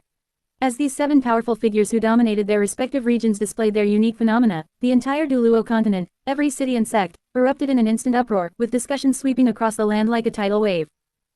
My god, not a single member of the Shichibukai has a cultivation below rank 95. They are all titled Duluo at the very least. Is that continent perhaps more suitable for cultivation? Over a dozen titled Duluo have appeared so far, and they aren't even low-ranking ones. Dracula Mahawk, the world's greatest swordsman, is a solid rank 99 peak level. Only with this kind of strength does he deserve the title of the best in the world. That Mariah is truly fierce. To think he could contend with Kaido in his youth and still survive. Kaido doesn't seem like a kind soul. But why is he only rank 96? He must have been defeated and discouraged, never recovering since. And then there's Doflamingo, a king becoming one of the Shichibukai. A king acting as a pirate. Isn't that shameful for the entire country? Just look at Doflamingo's rank before you speak. How many people in our continent can you find who are stronger than him? Still, can a spirit like String really become a titled Duluo? If the king of the Heaven Do Empire were such a powerhouse, forget being a pirate, no one would care even if he were a bandit. And what about the island of women? Is the whole country made up of women? How do they reproduce? That's not all. The queen of the island of women is the most beautiful woman on the continent. You saw the images on the sky canopy, the reputation is well deserved. Indeed, she is truly beautiful. I feel like I'm going to be turned to stone. She's beautiful, sure, but what is this, marrow fruit? What kind of spirit did she awaken? It can't just be beauty, right? I've noticed that many of the spirits on their continent seem like a joke. That Kuma spirit is a pa, and it can actually repel all damage. Is there any connection between the two? Someone by the sea also said, what is this fishman thing? I've only ever heard of mermaids. Someone immediately responded, yeah, mermaids are beautiful, but this fishman is like a fish that has become a spirit. Are you sure it's not a spirit beast? Spirit Hall, Supreme Pontiff Palace. Bibi Dong watched the introduction of the pirate continent's factions on the sky canopy and couldn't help but tighten her grip on her scepter. Teacher, what's wrong? Yuji looked at her tense expression, feeling very confused. After all, with his help, Bibi Dong had reached rank 99. Even becoming a god was a certainty. Although these Shichibukai were all titled Duluo, she shouldn't be concerned about them. The only ones who should pose a threat to her were the 4 emperors. Although the 4 emperors on the sky canopy were also ranked 99, if you really treated them as just that level, you'd be waiting for death. After all, the god realm was still present. As long as one was on this planet, they would be suppressed by the god realm and could not break through to rank 100. It didn't matter if it was the Naruto continent or the pirate continent. But combat power wouldn't be suppressed. Based on the 4 emperors' feats, they were undoubtedly divine rank. As for what level of god, Yuji wasn't sure yet. But they shouldn't be first-class gods. Bibi Dong said with burning eyes, the 4 emperors, the Shichibukai, the navy. The number of peak titled Duluo alone rivals the number of titled Duluo in our spirit hall. What a glorious sight. Yuji looked at Bibi Dong's ambitious eyes and immediately understood. Her, Empress, addiction was acting up again. But hadn't they acted this out just last night? I want to do it again tonight. Bibi Dong saw right through his daydreaming and her pretty face flushed with slight annoyance. You brat, what are you letting your imagination run wild with again? Yuji immediately regained his focus and said, Teacher, I was thinking that after you become a god, you will likely not only conquer the Duluo continent but even the pirate continent will be prostrate at your feet. This flattery hit the mark of Bibi Dong's inner ambition. Even though she knew this kid Yuji definitely wasn't thinking about that just now, she still couldn't help but yearn for that magnificent vision of ruling over both worlds. That's right, although Bibi Dong wasn't as insane as before, the ambition in her bones hadn't diminished in the slightest. Especially with Yuji whispering in her ear, unite the entire continent and establish a divine kingdom on earth. Her ambition, no, her professional drive, had become even stronger. I suppose you know how to talk. Bibi Dong composed herself and asked seriously, Xiaoji, the pirate continent is filled with experts, and its overall combat power surpasses the Naruto continent. Conquering it will be no easy task. Where should we start? Upon hearing this, Yuji's mouth couldn't help but twitch. The combat power of One Piece is stronger than Naruto. If this were in his previous life, you'd be flamed to death. One could only say that the combat power of One Piece is stronger than the early to middle stages of Naruto. But by the late stage, with the 2 human-shaped cheat codes appearing, along with the Otsutsuki clan, One Piece's combat power had been left far behind. Of course, it's not certain. After all, One Piece hasn't ended yet. If Otis had snapped after he transmigrated and he gave the combat power a massive boost, that would be interesting. However, based on the images currently displayed on the sky canopy, the visible experts of One Piece do indeed firmly suppress the current stage of Naruto. And they are stronger by more than just a little. There are more rank 99s than there are rank 90s in Konoha village. Regaining his composure, Yuji analyzed, Teacher, we must wait until you become a god. And only after you have familiarized yourself with your divine force should we talk about conquest. After all, didn't you say that the 4 emperors and the admirals definitely don't have the combat power of just rank 99? Bibi Dong nodded slowly. She knew in her heart that with her current strength, she didn't have the confidence to defeat any single one of the 4 emperors or admirals on her own. Then, if we are selected for the upcoming dungeon, what can we obtain from it? Bibi Dong asked. Yuji rubbed his chin and thought. That was indeed a question. The upcoming dungeon is the Marineford War. There really doesn't seem to be much in the Marineford War. And it's very dangerous. If it's still him and Dugubo going, they probably wouldn't even be able to make a splash. Damn that sky canopy, choosing autonomously without allowing any changes. Martial soul fruit, the 6 styles, and the training methods for hockey. Yuji had no choice but to give a catch-all answer. Is the 3-colored hockey really that miraculous? Can observation hockey, when cultivated to the peak, predict the future? Bibi Dong looked doubtful. Yuji helplessly affirmed for the 3rd time, the information provided by the sky canopy will never be fake. Ever since he finished introducing observation hockey, the members of Spirit Hall one after another didn't believe it. Even Bibi Dong thought he had been tricked by the sky canopy. Simply because this skill was too bugged. How could one rely on physical perception to predict the future? Seeing him guarantee it repeatedly, Bibi Dong's breathing became a little heavier. If it is really like that, then this skill is likely a divine technique. Besides nodding, what else could Yuji say? After all, Might Guy had already concluded that only hockey could transcend everything. Chapter 59. The Marineford War begins. The sky canopy brilliance surged, the original images of the Shichibukai vanished, red battle flags fluttered in the wind, and a line of gilded characters appeared in the air, the fire that overturns the world, Revolutionary Army. The narrator's voice resounded majestically across the entire Duluo world. Unlike pirates plundering the four seas or the navy adhering to government decrees, this is a rebel army walking secretly in the shadows of the world, with the lifelong goal of overthrowing the tyrannical rule of the world government and establishing a new order of freedom and equality. They are listed as the #1 threat by the world government and are hunted throughout the territory. The scene shifted. A figure stepped amidst the gale and thunderclouds, draped in a dark green long trench coat, with a stern face and wild winds swirling around him. Monkey D. Dragon, Commander-in-Chief of the Revolutionary Army, the world's most heinous criminal. Rank 99, Spirit, Storm, comprehensive combat power on par with the 4 emperors and navy admirals. He alone makes the world's upper echelons fearful day and night. Born in the navy, he created the Revolutionary Army with his own hands after seeing through the tyranny.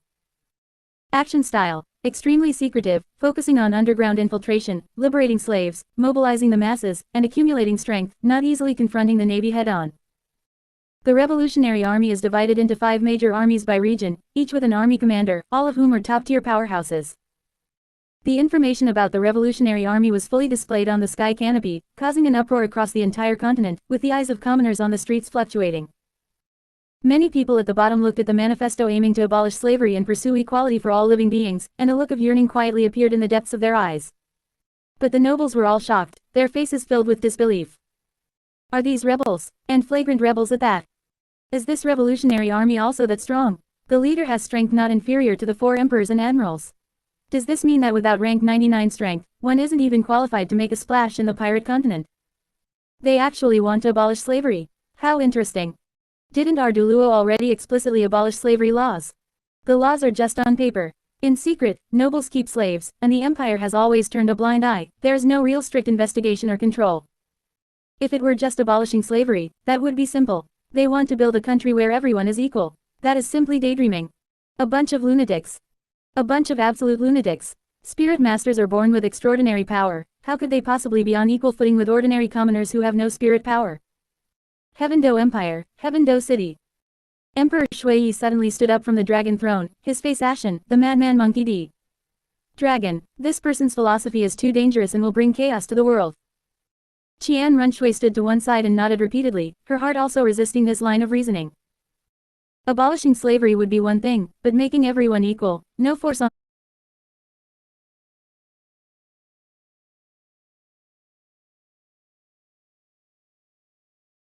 of reasoning.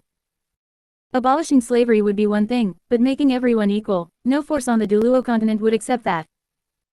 The social classes in the Duluo world are deeply ingrained, and there is an insurmountable chasm between spirit masters and mortals.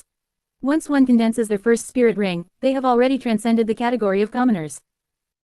Wanting to erase all gaps and make all living beings equal, let alone the major sects in the imperial family, even she, as part of the spirit hall, could never accept it. Father, there is no need to worry too much. This kind of thinking will be difficult to take a single step in Duluo. All spirit master forces on the continent will collectively resist it, and the first to bear the brunt will be the spirit hall.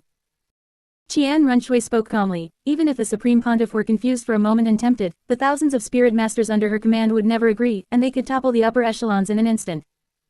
Emperor Shui slowly sat down, deeply agreeing. But a moment later, his eyes sank. However, we cannot just sit by and watch this dangerous ideology spread. He immediately issued a stern order. Stay forward, investigate the entire territory. Anyone who privately keeps slaves or tramples on the laws against slavery shall be dealt with severely.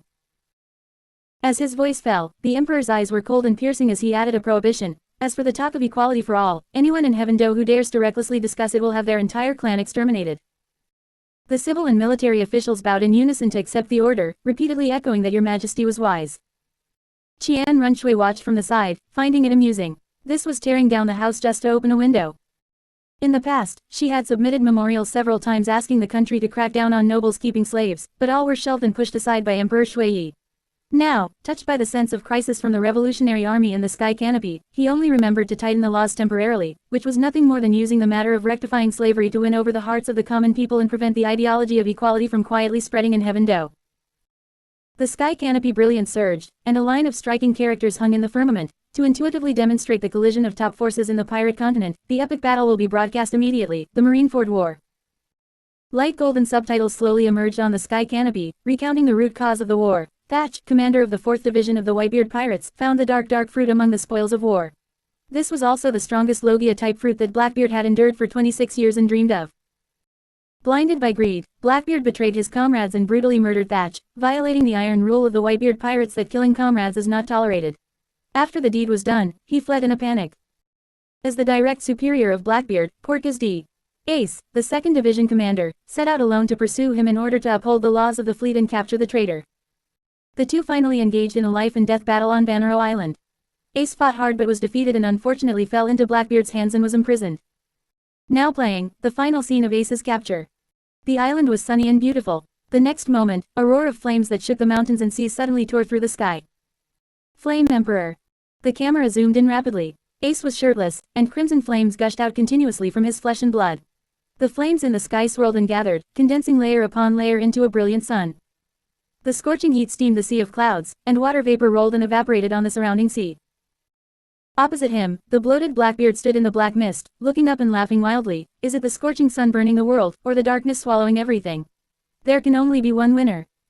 As the words fell, darkness as thick as ink surged and spread wildly from Blackbeard's body. Wherever the pitch-black mist passed, all light was swallowed, and the earth collapsed inch by inch. The black mist continued to gnaw along the ground, bit by bit devouring Ace's sun like flames. Ace gritted his teeth, and the giant sun he had condensed, carrying the momentum to burn everything, smashed forward violently. All the darkness around Blackbeard gathered, turning into a boundless black tide to meet the blow head-on. The rumbling sound was continuous, the whole island vibrated and roared underground, and the earth cracked into long gullies. Looking from afar, flames and darkness used the battlefield as a boundary, forcibly splitting the entire island into different worlds. The collision of light and darkness overturned distant mountains and stirred up monstrous tsunamis. A blinding white light suddenly filled the entire sky canopy. After the strong light dissipated, the scene settled. Ace collapsed to the ground, exhausted, his flames completely extinguished. Sea stone shackles locked his hands, leaving him with no strength to resist. Blackbeard stood on the ruins, looking up and laughing wantonly. This duel between the sun and the darkness had come to an end. Everyone under the sky canopy understood now, this was the process of Blackbeard defeating Ace. Such powerful flames, it's like creating a sun. And Blackbeard's darkness, it can actually continuously erode and absorb flames. It seems there is no simple Logia type. However, is this the process of Ace being captured? What an intense battle, the whole island was probably destroyed by the two of them. Both of them definitely have titled Duluo strength, and the rank is not low. That Blackbeard's spirit is darkness, although it is also very powerful. Why is it called the strongest Logia type? Could it be related to devouring? The sky canopy ignored the discussions on the Duluo continent and continued to introduce the cause of the Marineford War. Blackbeard turned around and presented Ace to the world government, thereby securing a seat among the 7 warlords of the sea. The Navy took the opportunity to set a trap, publicly announcing that they would publicly execute Ace at their headquarters, Marineford. Facing the Navy's public provocation and death threat, Whitebeard resolutely led his entire crew and the 43 New World pirate crews under his command to launch an expedition to Marineford, starting the Marineford War. Chapter 60. Rouge carries pregnancy for 20 months, gives birth to Ace. With this, the entire background and causes of the Marineford War have been fully revealed, and discussions erupted everywhere across the Duluo continent. So this is the source of the Marineford War. When it comes down to it, it's the entire Navy faction going head-to-head against one top tier 4 emperors. Whitebeard is truly worthy of being called a hero of this world. Just to protect his adopted son, he didn't hesitate to lead his entire crew to the enemy's headquarters, effectively marching to their deaths. 100,000 regular Navy soldiers lined up in formation.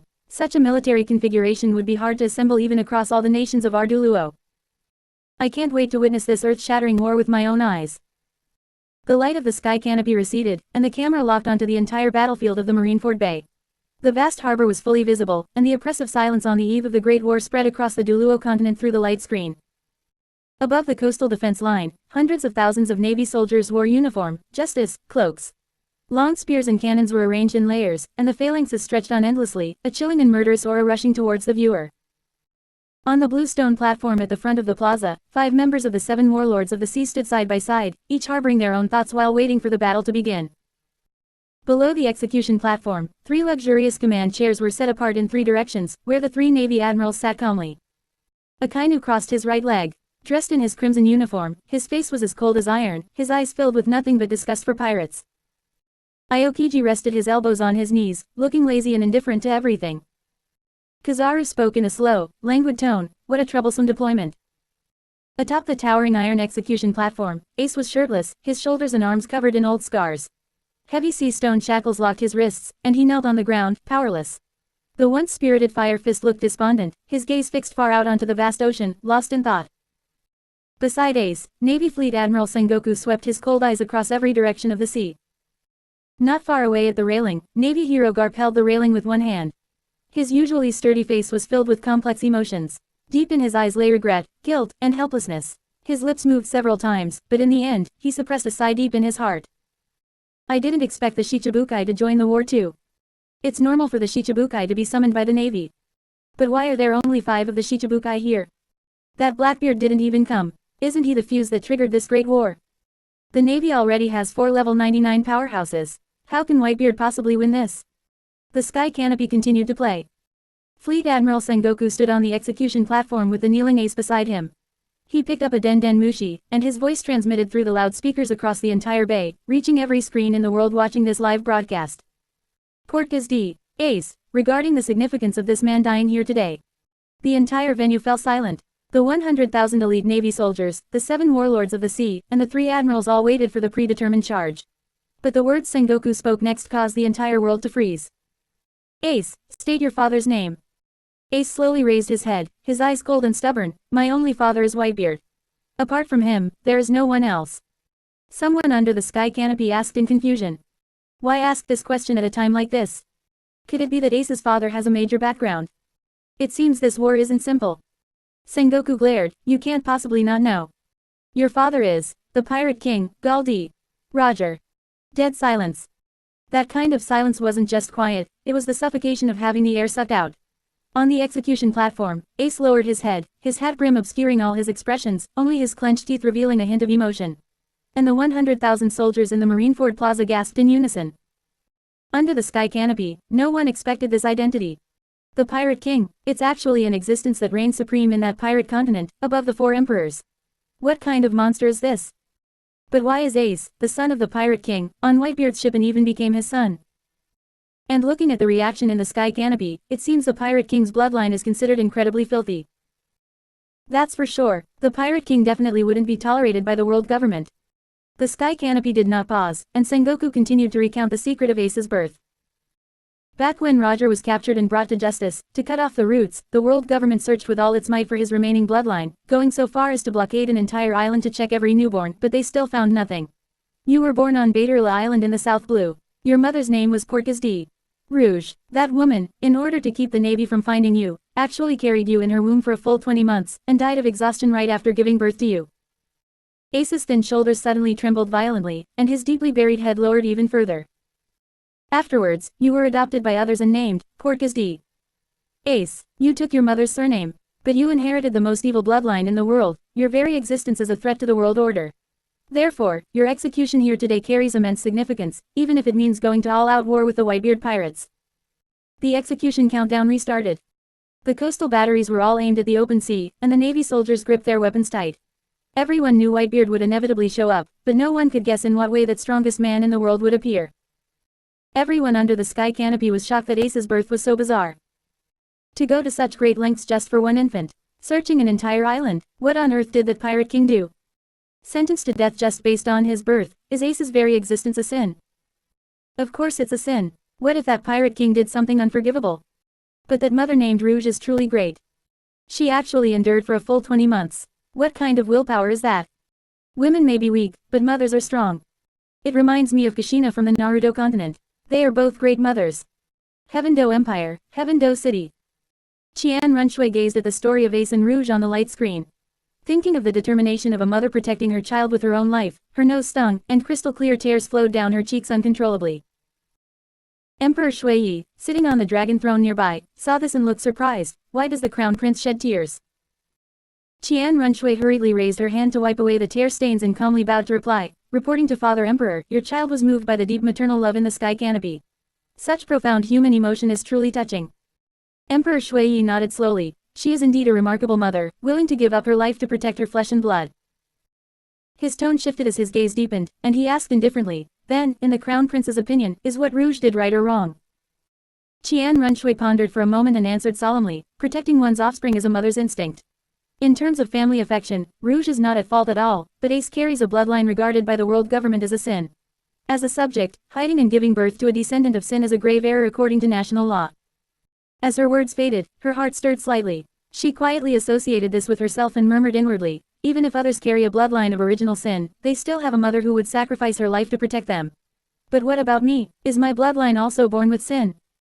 Emperor Shuiyi did not know her inner thoughts and simply thought her analysis was fair and impartial, full of praise. The crown prince's words are thoughtful and show great foresight in governance. He did not delve into her earlier loss of composure, assuming she was purely touched by the great maternal love. Chapter 61. Whitebeard's strike triggers a tsunami. Spirit Hall, Supreme Pontiff Palace. Inside the Supreme Pontiff Palace of Spirit Hall, the hall was quiet and solemn. The sky canopy was still replaying the past of Rouge risking her life to protect her pregnancy and Ace bearing the inherent original sin. Bibi Dong gazed at the light screen, her beautiful face showing a rare trace of guilt, her long-suppressed emotions stirred by the story. She turned to look at Yuji beside her, her voice light and faint. Xiaoji, tell me, was I wrong? The voice was very soft, but Yuji heard it clearly. Yuji felt a headache internally. The issues between Bibi Dong and Qian Runshui were too complex, and even an honest official has trouble settling family affairs. But right now, Bibi Dong trusted only him, so he could only speak the truth. Teacher, you were indeed wrong. No matter what happened in the past, a child is always innocent. There are thousands of crimes in the world, but there is no such thing as an innate sin. Bibi Dong did not respond, her gaze unfocused, whispering repeatedly, as a child innocent. Seeing this, Yuji felt a pang of heartache. He stepped forward slowly and gently embraced her as she fell down. Teacher, the past is already in the past. All we can do now is make up for the mistakes made before. We don't ask for Qian Runshui's forgiveness, but at least we must let her know that her mother knows she was wrong.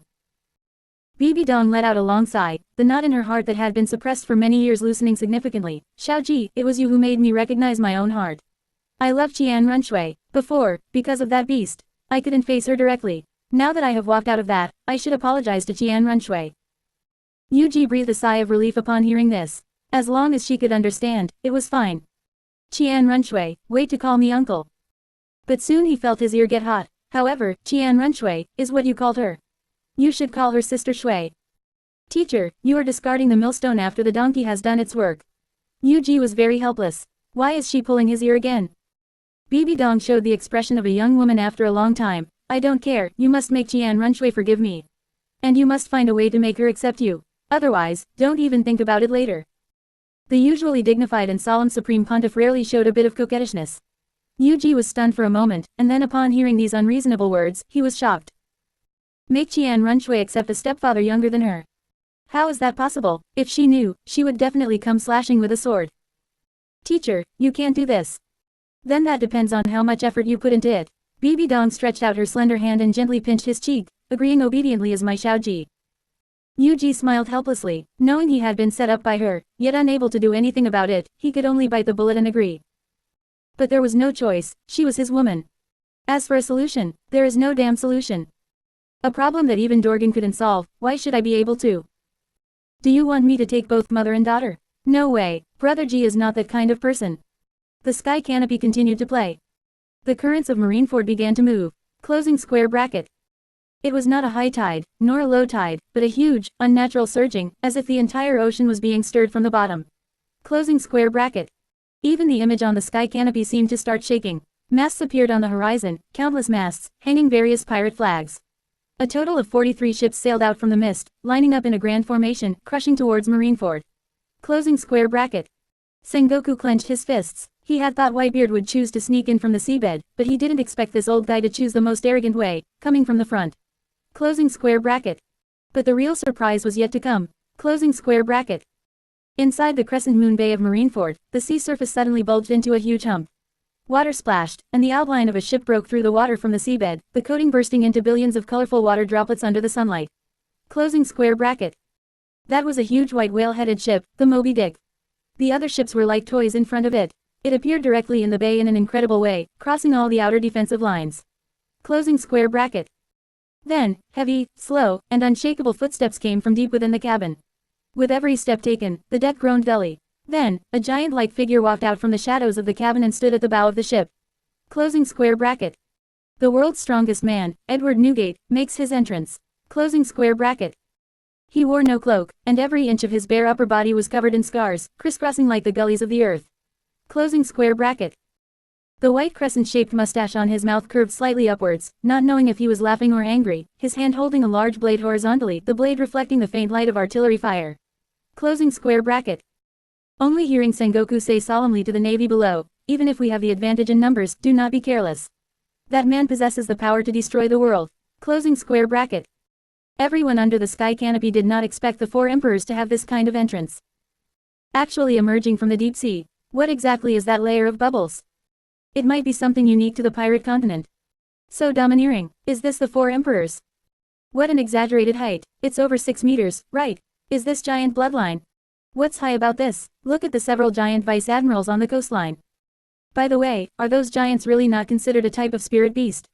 I have seen a three-eyed giant in the Stardew Great Forest. They can produce spirit rings. Who can say for sure? However, what an exaggerated ship. It's practically another landmass. Actually coming straight at the navy. I thought these pirates were going to sneak attack. The power to destroy the world is too exaggerated. This Whitebeard isn't a god. It's starting. I want to see what Whitebeard's tremor fruit is. The sky canopy continued to play. Ace. Whitebeard's voice was as low as magma rolling underground, yet it spread throughout the entire bay. Wait a little longer. Pops is coming to pick you up. Closing square bracket. He slammed his large blade onto the deck, crossed his arms over his chest, palms facing outward, fingers slightly curled. Closing square bracket. All personnel, prepare for tremors. Sengoku stood up abruptly and roared. Closing square bracket. Whitebeard's arms shook outward, as if tearing something invisible. Where his fists landed, the atmosphere showed cracks visible to the naked eye. Those were cracks in space, like glass being hit by a hammer, with countless cracks spreading wildly outward with him as the center. Closing square bracket. Where the cracks passed, the sea surface began to tilt. It was not waves, it was the entire plane of the ocean tilting to one side, as if the continent itself had turned over. Closing square bracket. The seawater on both sides was completely lifted by the power of the tremor, forming two giant tsunamis higher than Marineford, blocking the sky. The shadow covered the entire island, and the 100,000 soldiers looked up at the two walls of water, all stunned in place for a moment. Closing square bracket. Under the sky canopy, people watching the battle all over the continent were instantly in an uproar. My god, how is this a move? It is clearly a natural disaster tsunami. Being caught by such a giant wave, even a 1,000,000-strong army couldn't withstand it. This tremor spirit is too outrageous. No wonder the Navy deployed heavy troops early to defend against Whitebeard. Whoever faces this kind of power would be terrified in their heart. 100-meter tsunami. Is it really not the sea god getting angry? It really is the power to destroy the world. How is the Navy supposed to deal with this? With this hit, I'm afraid all 100,000 Navy soldiers are dead. Are level 99 titled Duluo really that exaggerated? It seems we underestimated the power of the Paramesha martial soul fruit. Chapter 62, Aokiji vs. Whitebeard. Sea God Island. The titled Duluo of the sacred pillars all stood up, their eyes locked intently on the surging ocean waves on the sky canopy. Sea Dragon Duluo subconsciously turned to look at Great Priest Bosaishi, who was seated in the main position, his tone full of disbelief. Great Priest. With a tsunami of this magnitude, did that Whitebeard really not use the sea god's divine force? In the inherent understanding of Sea God Island, controlling the ocean and raising tsunamis had always been the exclusive authority of the sea god. Great Priest Bosaishi frowned, concentrating to carefully discern the origin of the power flowing within the light curtain, before slowly shaking her head. It is not the sea god's divine force. What he relies on is purely the power of vibration. By vibrating the space to manipulate the ocean currents of the entire sea area, he forcefully birthed the tsunami. Once these words fell, the hearts of the several titled Duluo in the hall shook violently, and the understanding of power they had built over many years was shaken to its core. After a long while, Sea Spear Duluo suddenly realized, his expression changing abruptly, if he can vibrate the entire ocean to raise a tsunami, then if he were to exert force on land, wouldn't he be able to trigger a country-destroying earthquake with a casual wave of his hand? Hearing this, everyone's pupils constricted, and a chill rose from the depths of their hearts. Great Priest Bosaishi slowly exhaled, her tone grave. That is exactly right. The destructive power of this vibration spirit surpasses all spirits I have known. It is as if it were born for the sole purpose of destruction. Sea Maiden Duluo revealed a wry smile and sighed helplessly. The pirate continent is truly breaking my understanding at every moment. First, there appeared strange-looking fishmen, and now a powerhouse who can trigger a tsunami without relying on divine force has emerged. Could it be that in a while, a creature comparable to the sea god will actually appear? Speaking of this, Sea Dragon seized the opportunity to ask in confusion, does our continent really not have fishmen? Once these words were spoken, the other sacred pillar Duluo also looked over. It was simply because the pirate continent had both fishmen and merfolk, but it made no sense for the Duluo continent to have only mermaids without fishmen. It was too strange. Sea Maiden Duluo immediately showed an expression of anger and spoke indignantly. I can guarantee that fishmen do not exist on the Duluo continent. Those fishmen are crude and strange in form, and have absolutely no connection to us, who possess graceful physiques. To think that some people would randomly lump them together, needlessly insulting the title of my merfolk race. Being repeatedly mistaken for another race by others had already filled her with grievance. It was obvious at a glance that they, the merfolk, were not of the same race as those ugly fishmen, yet they still insisted on asking. The sky canopy continued to play. Aokiji disappeared from his seat. He leapt into the high sky, spreading his arms, and two paths of frost shot out simultaneously from his palms, precisely piercing into the center of the two tsunamis. Ice Age.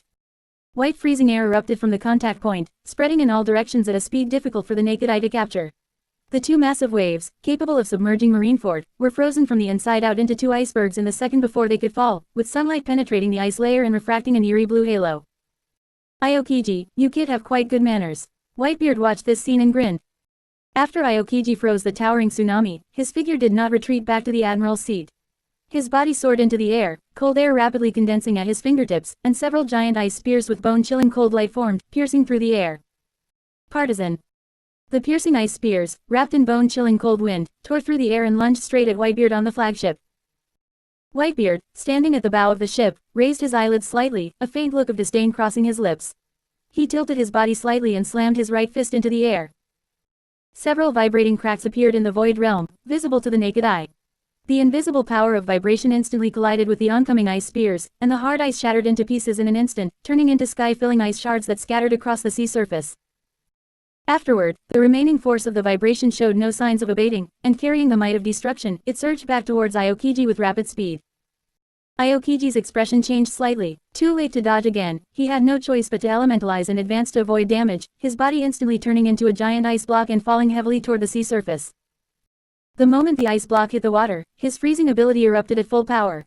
With his landing point as the center, ice spread crazily in all directions at high speed. In the blink of an eye, the boundless sea surface completely transformed into a flat ice plain, capable of allowing thousands of troops to march across the ice. Under the sky canopy, everyone remained silent for a long time. Is this the clash between two Limit Duluo? That Aokiji's ice spirit is so terrifying. To think it could freeze the ocean. Are these people truly not gods? I have never heard of a titled Duluo being able to reach such a level. With this kind of ice power, I fear they would fear no flames whatsoever. Being at the same rank 99, why did Whitebeard gain the upper hand so casually? Same rank, but different combat strength, I suppose. The far north. The Ice Jade Empress Scorpion was coiled atop a crystalline ice rock, her gaze locked firmly on the scene of the ocean being frozen on the sky canopy, her emerald scorpion eyes filled with shock. Unbelievable, a mere human, actually capable of controlling such peak-level ice power. Ice Empress turned to look at Shuei, who was surrounded by biting cold air at her side, and asked, Shuei, with your vision, how do you view this person? Shuei frowned, the sky full of fine ice mist slowly floating around her, her expression grave. It is genuine ultimate ice, its power is vast and majestic. This human's attainment in ice is truly terrifying. She paused, gazing at the boundless frozen sea surface on the sky canopy, and continued, it seems we underestimated the power of the martial soul fruit of the pirate continent. Native Duluo continent spirits find it difficult to burst forth with such unreasonable power out of thin air. The Ice Jade Empress Scorpion showed a look of confusion, tilting her head to wait for the rest. Shuei spoke frankly and in detail. In terms of cultivation, I can indeed manage to freeze the near-shore ocean, but it is absolutely impossible to freeze the entire bay in an instant. The ice within that Aokiji seems endless, with almost no boundary of exhaustion. Even you cannot do it. Ice Empress's scorpion tail suddenly tightened, her face full of disbelief. In her understanding, Shuei possessed nearly 700,000 years of cultivation, comparable to a human rank 99 Limit Duluo, and was already at the apex in the far north.